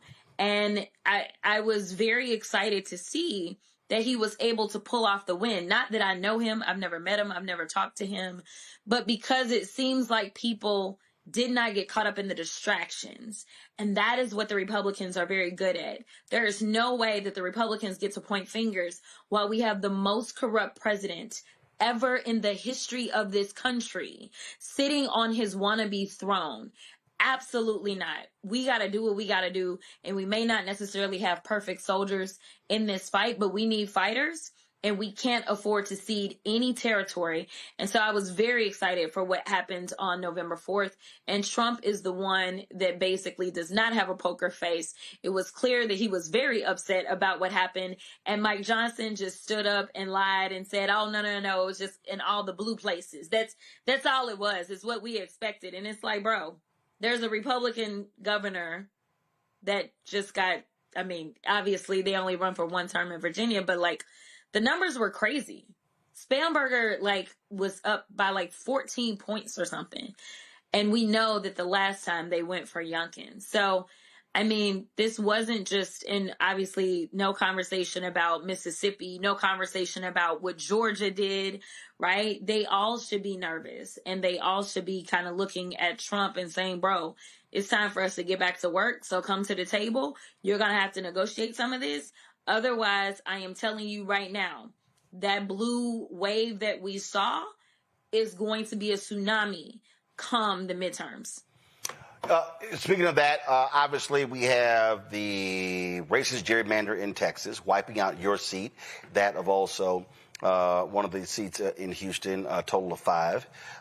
You have to make a decision. Your name has been thrown out left and right about the United States Senate. Your name is popping up in polls and stories and whatever. How much time do you got to make a decision whether you run for Congress or try for that U.S. Senate? Yeah, so I am running out of time, to be clear. Texas has one of the earliest primaries. And so our filing actually will begin in just a few days, and the filing period is going to close on December 8th. I fully anticipate that I won't announce what I'm doing until December 8th, to be perfectly honest. You're right. There's been so many independent polls that have been done. We just saw one that came out this week where the case was made that there needs to be a multicultural coalition that is built in order to win. And so when you look at what it took for Spamberger to win, what it took for Mikey Sherrill to win, it all was kind of these multicultural coalitions. And based upon my performance, specifically with people of color, not necessarily saying that I'm performing bad with, Anglos, but specifically with how well I perform with people of color, the argument was made that I'm best situated, as well as the fact that I've been kind of making this argument that name ID wise, my name ID is significantly higher than any candidate that we've ever put up to run statewide. We always put up someone who has a great resume, But I think that our party has been very afraid of giving the Republicans too much time to beat up on somebody. And I got news for them. They've been beating up on me for a very long time. So I don't even know. I mean, they didn't came up with some other BS drama. I'm just like, this is just a normal day for me, right? Like, I don't get distracted. And I think because they have consistently tried to beat up on me, running crazy stories on Newsmax, running crazy stories on Fox, that kind of stuff, I think that it makes it to where it's more background noise at this point, right?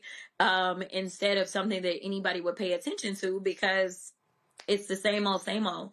And so I think that we have invested a lot in kind of a blank slate, somebody that hopefully they can't tear down. And I also think the Democrats have really taken a lot of time to say we want to go after the crossover instead of going after our base. And so it's a matter of difference in style. I believe that I have a lot of base to get to that we could bring out so that we could expand the electorate in Texas. So often people say, well, it doesn't matter anyway. I'm not going to go vote because it's just going to be a Republican. But I remember a time in which a lot of people in this country never thought we would see a Black president. And I remember that people were hopeful. They weren't necessarily believing, but they were hopeful, right?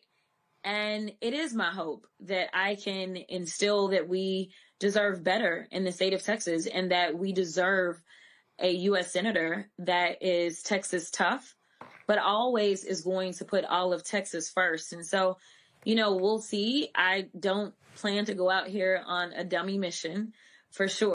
So all I can say is that independent polls make it clear that there's a path for me. The candidate that the Republicans want to run away from is only 1 point ahead of me in a head-to-head, which is well within the margin of error of any poll. And that's been in multiple polls where Ken Paxton is only outpacing me by a point without me ever spending one statewide dollar. But if I can't get people excited or motivated in ways that we've never seen in Texas, then I will absolutely be running for a House seat. I don't know which House seat. We're still waiting on the court. We are anticipating getting a court order within the next day or so because we are about to enter filing and people have to know what the district looks like. So if our numbers don't come back, which they are working through that right now, to be something that I feel like we can jump off on, then I won't. I will stay in the House. Otherwise, it's go big or go home. So if you run, which one of those comfortable shoes are you going to wear behind you? Because you're going to have to be hitting a lot of pavement with 254 counties in Texas. My J's aren't behind me, but it'll be some J's, that's for sure. So you're going to have some comfortable shoes. Because it's a whole lot of ground to cover in Texas if you run statewide. Yeah, it is. People underestimate really how big Texas is. It is in the literal land mass. We are huge. But also, we're a state of over 30 million people. So it's a lot. And we have some of the most expensive media markets in this country. But, one of the things that I did that people didn't really realize, and it's just because I believe in good people getting into office, is when I was in the state house, I was helping out people that were running for office all over the place. And by the time I decided I was going to run for the U.S. House, there were so many elected officials that were willing to support me and come out really quickly and early because they were like, you had our back. And as it turns out, I had expanded my territory. Well, I've done that a little bit more quietly, for sure, consistently. And then there's some races that I'm big and loud about, such as Christian Menifee down in the special election in Houston for the old Sylvester Turner, the old Sheila Jackson Lee, the old Barbara Jordan seat, old Mickey Leland seat, Craig Washington seat. So historic seat. So I've been out front with him, but there are other people that I have helped out, whether it was mayoral races or state house races and things like that. And people just don't forget. And that's been all over the state. So I think that will serve me well if we decide to run statewide, because we have people that already have their own machines kind of together that allow them to be elected. And I would imagine that they would be helpful in making sure that I could tap into their machines as well. Well, if Colin Allred could raise $90 million last year against Senator Ted Cruz, of course, he's in this race as well. I think if you decide to run, $100 million ain't going to be a problem. I don't know if I would say ain't going to be a problem. I don't think, hey. We will hustle. We will fight. I'm saying it right now. Congresswoman Jasmine Crockett, if you run for United States Senate, you're going to raise more than $100 million. I'm putting that marker on the table right now. Okay, I'll take it. All right. Congresswoman Crockett, I appreciate it. Glad to have on the show. And, of course, as also my Congresswoman, I'm a constituent, which I made perfectly clear to Stephen A. Smith. You want to talk to a constituent to know what she's doing, come talk to me, because I actually vote in the 30th Congressional District. Along with your parents, who I love. Yeah, all y'all, listen, they work the polls, they do all this sort of stuff. What the hell are y'all doing in the control room putting this behind me? What's going on? Lord have mercy. Congresswoman, we got to go. I appreciate it. Thanks a lot. Bye. What's wrong, Matt? Matt, why you cracking up? They got your ass on the open road. No, I don't know what the hell. First of all, I told them to change this damn TV. It times out. I told them that. I don't know why in the hell, y'all. That's you heading out to college. Didn't I make clear why? Like I made clear to fix this. You know what? Looks like he's at a crossroads. Maybe. Hey! Don't worry about it. Don't worry about it. I'm hiring somebody, and it's gonna be all taken care of come January 1. Don't worry about it. I'm just letting you know. Just letting you know. I'm just letting you know it's going to be all taken care of. All right. I'm going to go to a break. We come back. We got our marketplace segment right here on Roland Martin Unfiltered, the Black Star Network. Oh, by the way, Matt, we're still 8-0 and number 3 in the country, Texas A&M. Woo! Yeah, you notice how when we won that game, you ain't show up. You decided to go play golf. No, I play golf anyway. But again, I wasn't concerned about unranked teams. All right, back in a moment. Back in a moment. If in this country right now you have people get up in the morning and the only thing they can think about is how many people they can hurt, and they got the power, that's the time for mourning. For better or worse, what makes America special, it's that legal system that's supposed to protect minorities from the tyranny of the majority. We are at a point of a moral emergency. We must raise a voice of outrage. We must raise a voice of compassion. And we must raise a voice of unity. We are not in a crisis of party versus party. We are in a crisis of civilization, a human rights crisis, and a crisis of democracy itself. And guess what? You've been chosen to make sure that those that would destroy, those that would hate, don't have the final say, and they don't ultimately win. Hey, this is Motown recording artist Kim. You are watching Roland Martin Unfiltered. That boy, he always unfiltered, though. I ain't never known him to be filtered. Is there another way to experience Roland Martin than to be unfiltered? Of course he's unfiltered. Would you expect anything less? Watch what happens next.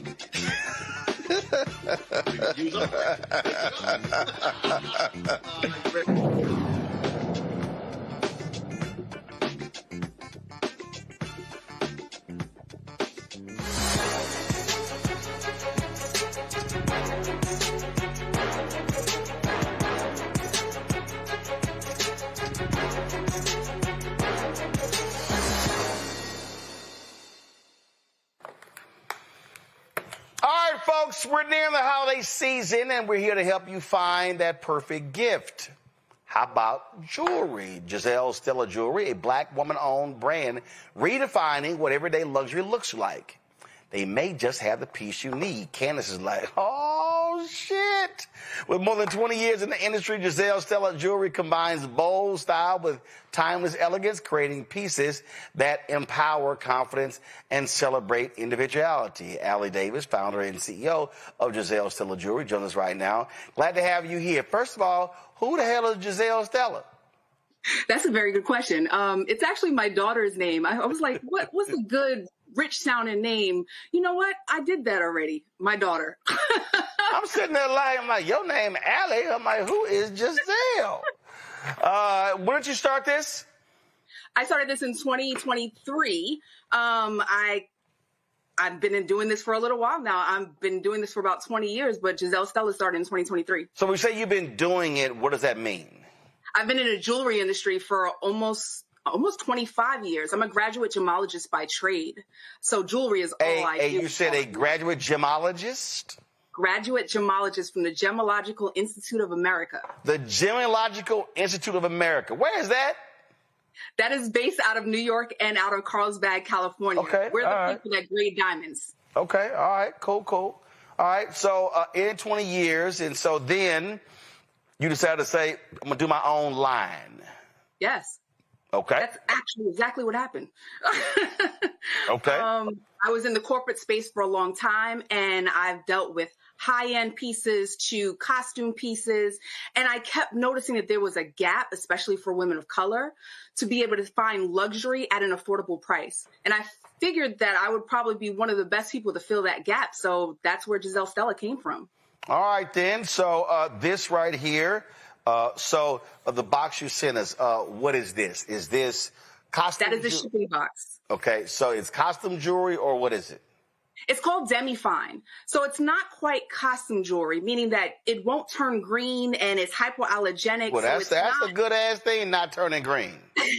Nobody wants that, but believe it or not, we pay for that.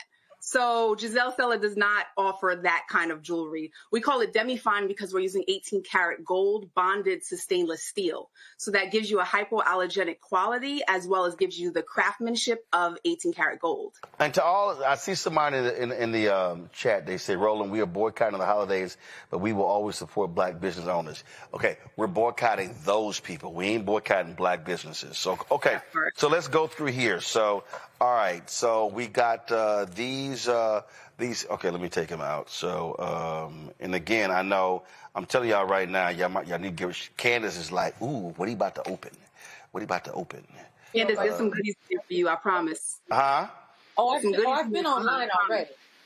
See, okay. So that's what I'm talking I've been about. online already earlier today. Yeah. All right. I'm good. I'm good. I just need to be there in the studio with that box that Roland has. Nope. Sorry, ain't gonna happen. Keeping it from you. Okay, what we got here? We got. That's the bold toggle. That's actually what I'm wearing right now. All right. What is this called? The bold toggle.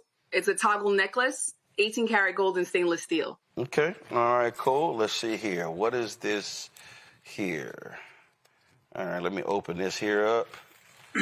And this is. Sorry, that one is a locket pendant. So it has CZs in the center of it and a little heart that gives you like kind of that high-end refined look and a great piece for layering.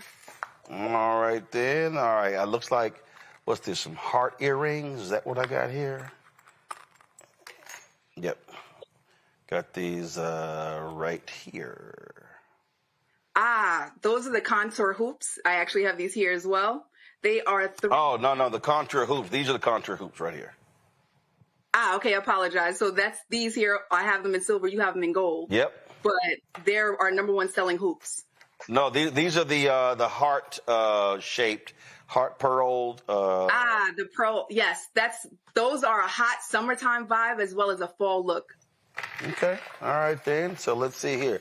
What else we got in here? All right, we got this dainty thing right here. That is I believe that's the I Am Enough pendant. That is our number one selling pendant. Yep, I am enough. I am enough. We recognize that it's all about people feeling confident in themselves. So we have a whole line of I am enough, I am worthy, I deserve, I'm blessed. Gotcha. Matt probably is going to get one of those, because he's probably saying they deserve a win. Let's see here. Let's go through here. We've got a bracelet here. Yes, the classic bracelet. That one slides right on the wrist, and you can stack them. All right. Oh, and these are these silver I believe that's what you're looking for now. Yeah. Look like seashell. Yes. And they're 3D. That's one of my favorite pieces. They're 3D? Yeah. So if you spin it around in all these different directions, you can see from different profiles. They look very different. All right. Cool. Questions for the panel. Candace, you first. Well, let me just say, folks, you got to go to GiselleStella.com. No. They got to go to shopblackstarnetwork.com. Oh, I'm sorry. Yes, shopblackstarnetwork.com. You go to shopblackstarnetwork.com. The cuffs I am loving. I mean, the studs are just really elegant. You've got something called Heart's Desire that my heart desires.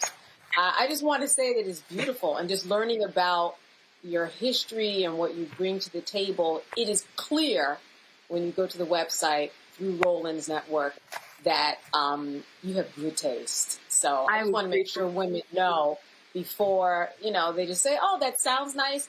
Go online. And then control room. Pull shopblackstarnetwork.com so they can actually see it on our website. Candace, keep going. Yeah, go online, because the other thing is the price point really is lovely. Now, you might have some people out there say, well, $30, $40 for this to look like this and to be that price point. They paying that at TJ Maxx and Ross. Sure are. Tell them what it is. Come on. That's what I'm saying. Well, that's what I'm saying. That it's a good price point. Yeah. I mean, you're gonna have some complaint, but you're right. I'm just saying this economy is crazy, but it's worth it. And the fact that you have that, you bring the expertise and you have excellent choice. I really, really love it. How did you get involved in this whole market space of jewelry? Because it's not easy. I can't imagine that our particular demographic is walking around and there are dozens of us there. How did you do it? I've always been the token in the space, if you know what I mean. And it has been a long-standing time where I'm either the only Black person in a group of Jewish people or the only Black person in a group of Indian people. And that's kind of the space that I'm in. And I've always been able to hold my own, from being a store manager to doing regional work to working in corporate to being a director of merchandise. It has always been a realm I've excelled in, and I've loved every bit of it. I love being a part of people's stories. And honestly, that's kind of why we stand for Luxury Without Limits. It's pretty much my philosophy. I want to keep people, especially women of color, in the luxury space in an affordable time, because right now it's hard, but you still should be able to look good. Yeah, no, absolutely. I just want to tell a really, really quick story. It'll take 20 seconds. I remember there was this woman, and we were in a mostly white space, and the other Black women were looking at her beautiful bracelet. And that bracelet, they talked about it so much that this statement piece, it said a lot about her that they bought into immediately. People really do notice jewelry. I have seen it, and if you have that one statement piece that you get or two or three off your website, trust me, people respond. I've seen people go crazy and think just beautiful things about a person just because of the statement piece that they have.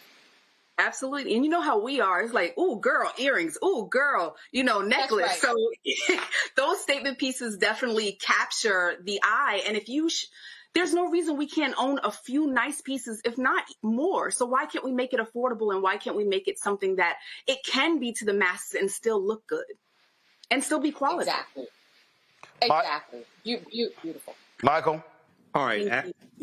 Okay, Allie, I'm on your website, and under new arrivals, I see your prestige poodle necklace and prestige poodle earrings, and that looks like it's in blue and gold. It's like something for a sister of Sigma Gamma Rho sorority incorporated. All day long.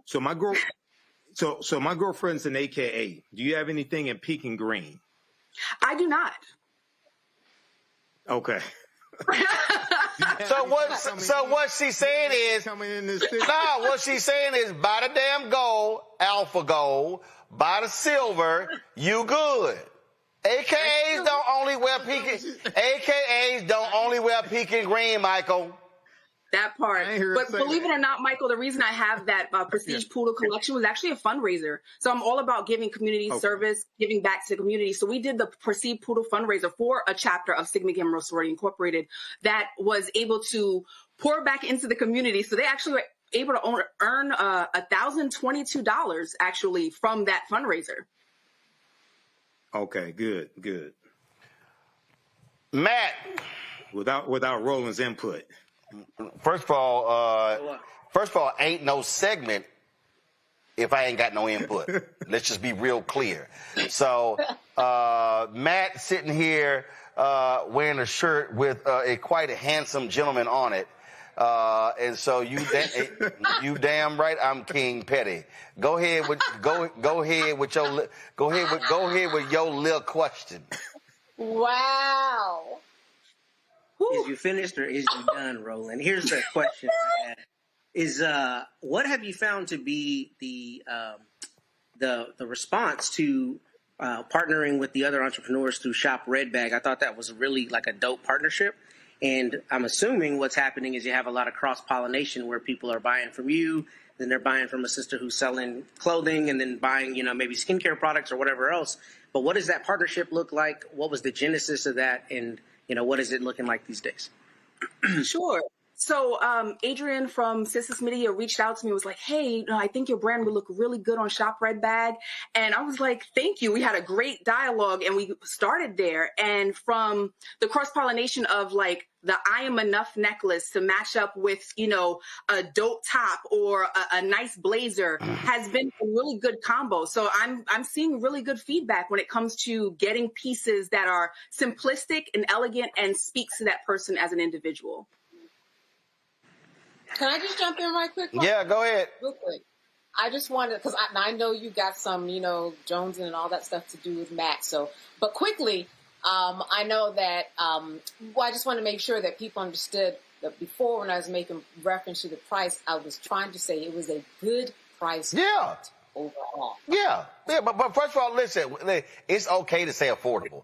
I mean, the bottom line is, as Allie made, you got high-end jewelry, you have less expensive jewelry. The bottom line is it's affordable. At the end of the day, if you want to move product, listen, you're either going to have very expensive, small customer base, but they're going to, but a high profit margin, or you want to move product to have affordable jewelry. And the key, Allie, I want you to talk about that is affordable quality jewelry, because again, listen, I mean, I don't do jewelry, but I've dealt with enough women in jewelry, and so, I got 3 sisters, a mama, I got 9 nieces. Absolutely right. So hell, I got a wife. I kind of know about jewelry, and so quality jewelry is important. It's not cheap.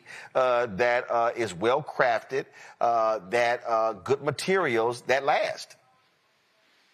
That's it. That is it. That is a summation of it. A quick story. My mother-in-law went to Dubai with some pieces, and she was like, I swim in the water, and I did the salt and the blah blah blah. And she came back and she's like, it didn't turn green, and I'm like, that's the point. Right? Like, that is the point, to be able to have pieces that you could wear that is of high quality that you didn't have to. Now, Allie, that ain't what you said. You were like, hell yeah, my shit didn't turn green. I'm like, how okay. Come on, now, I don't know how you speak to your mother-in-law, but I don't speak to my mother-in-law like that. If I had a jewelry business and said, oh, this didn't turn green, I'm like, what the hell you think it didn't turn? You damn right, my shit didn't turn green. And it better not. Because we test too many things for it to turn green. I work too hard to make sure that this product is worth putting it on the site. And if it doesn't work, then I won't work with it. My daddy always texted me during the show, so he's like, what she got for men? That's literally the text. I have a few pieces for men. So I have some chains, some bracelets. Tell him to check out the Dragon Cuban. I think he might enjoy that. Gotcha. Well, see, I normally don't wear any jewelry except rings, as I'm sure Michael can see this alpha ring right here. I'm sure. Yeah, a little alpha ring. No, I don't think this little, son. I don't think this little.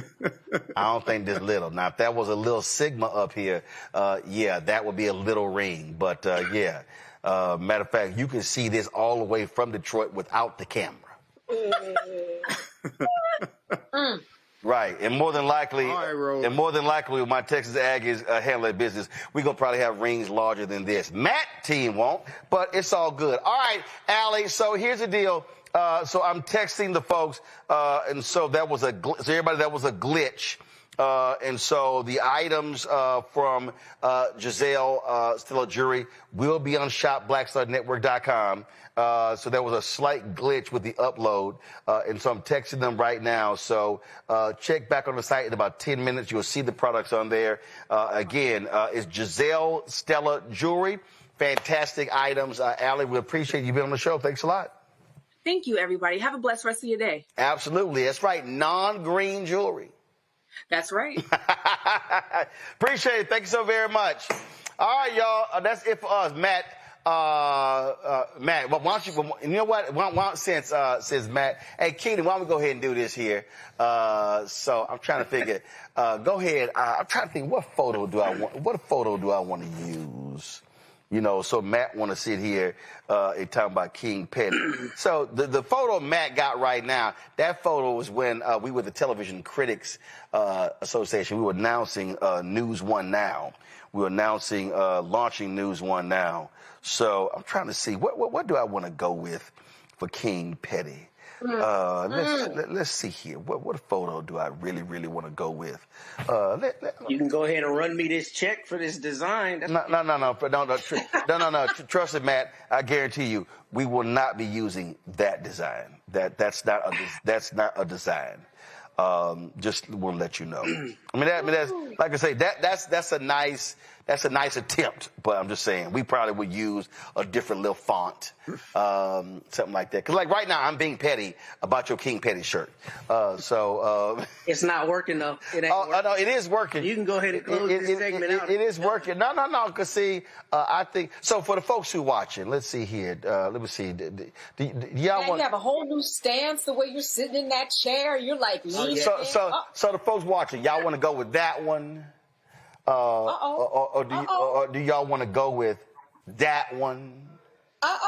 Okay, let's see here. Do y'all want to go with that? See, Matt, you can't even pull that look off. That you can't even. Look like you playing Frankie Beverly. You can't even pull that look off. Let's see here. Go ahead and play Frankie Beverly. Let's see, please. Y'all want to go with that one? See, Matt, you can't. Matt, you can't. Matt, don't hate. Congratulate. Well, who house you at? I might let you celebrate. Let's see here. Oh, Matt, you can't do this one. Oh, hell no, Matt. Matt, you can't. Where you house sitting? Matt, you can't do this one, Matt. Where you house sitting, Roland? Matt, that's it. That's the one right there. That's gonna be the King Petty one right there. Okay. See, Matt, you can't see. Even Michael like shit. I ain't saying nothing. I can't even touch that. Whatever you got to tell yourself, Roland. Even you know it. But I know I show up. You know it. What happens if my team. And see, right now, the fellow lawyer on your panel, she like, I can't help his ass on this one. She like, I'm just gonna sit this one out. He ain't frying nothing. She like, I can't help him out on this one. I can't help him on this one. She said, I'm just saying, let the games begin. I'm here. I'll be back. She said, Matt on it. Candace said, Matt on his own.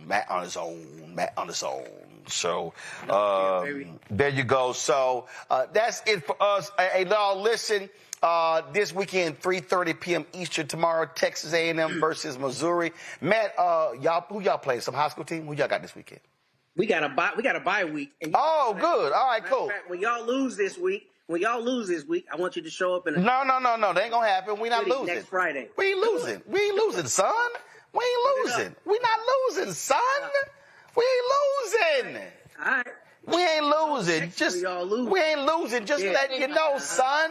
Yeah. No. See, how many losses y'all got? 2, 3? What y'all?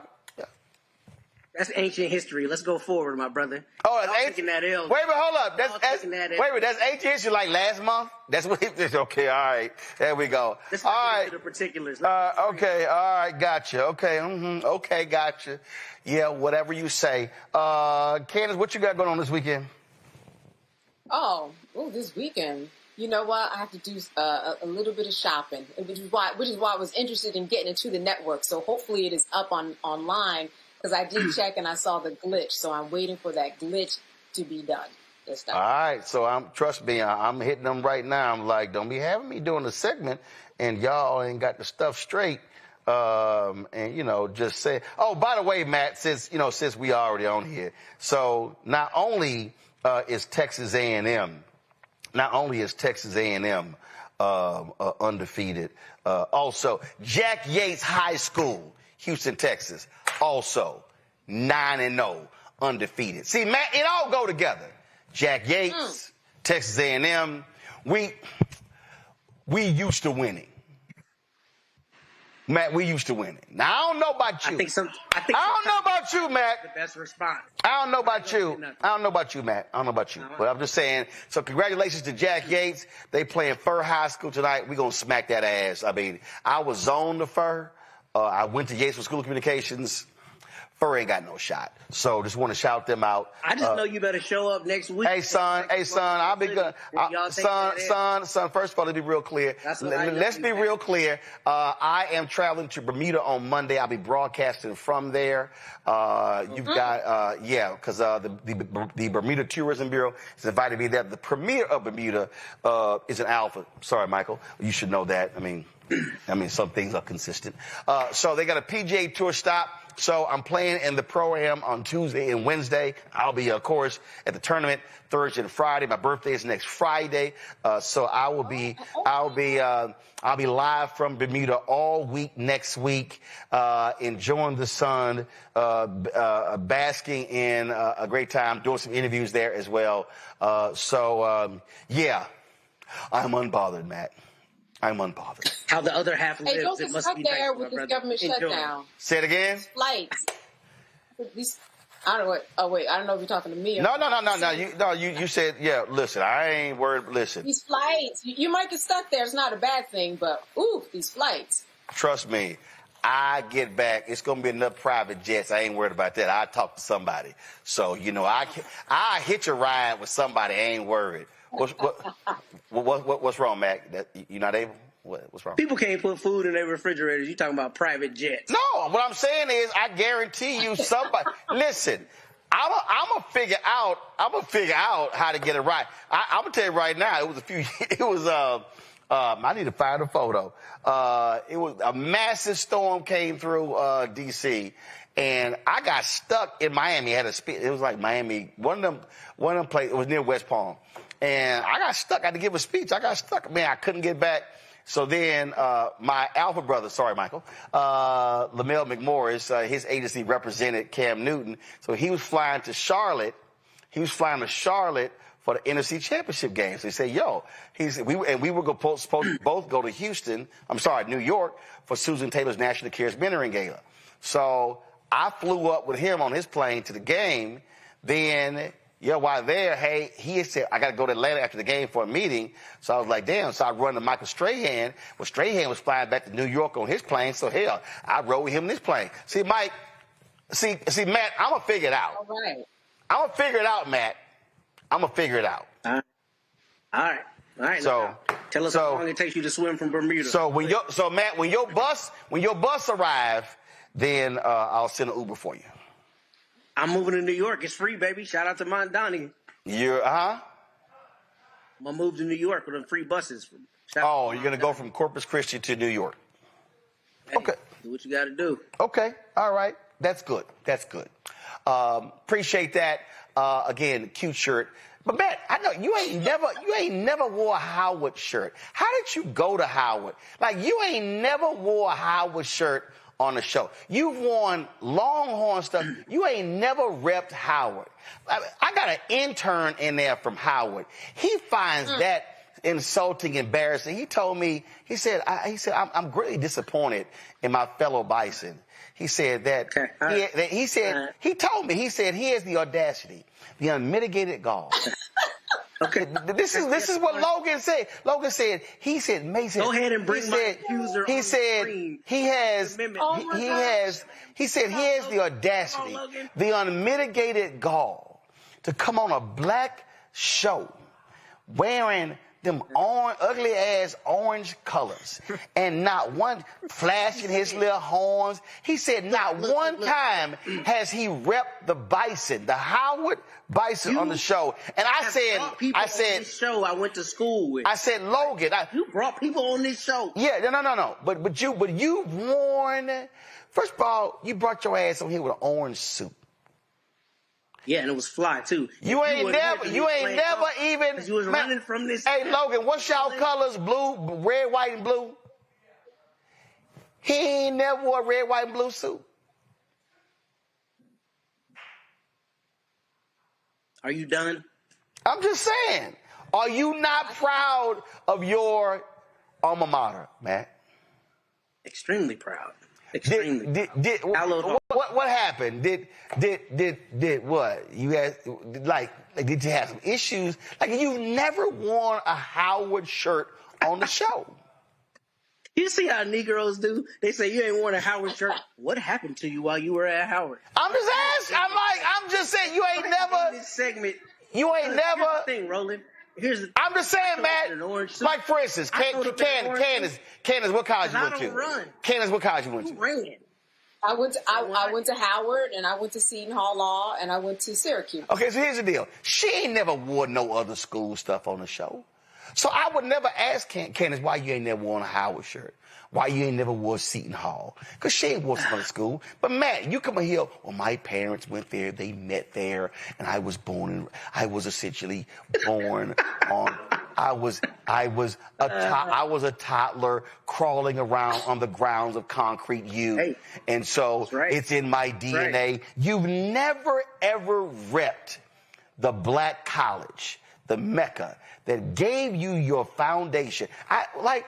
Why? I have definitely worn a Howard hoodie on this shirt. Matter of fact, no, you haven't. Room, can y'all find that? No, there's no evidence. You always have receipts. You don't have this? No, we've never seen it. Go ahead and find it. We've never seen it. Yeah, no, I have. No, we've never seen it. Never seen it. I talk about it all the time. Yeah, for sure. But if I were you, I would be wearing A&M stuff. The people in the chat room are saying, shame on you, Matt. Shame on you for not representing. Hey, bring my accusers out right now. Let me show you how they're saying. They're saying shame on you, Matt. Shame on you. All right, y'all. I'm done. I'm done with Matt. Y'all go to shopblackstardnetwork.com. The glitch has been fixed. It's been fixed. I got it right here. Look, pull it up. Come on, y'all, pull it up. So Giselle Stella Jewelry, founded by Allie Davis. You see all the items right there on the website. And you see the bracelet, the earrings. You see all of that. We talked about even one of these. We didn't show these Karina earrings. I mean, those are cool.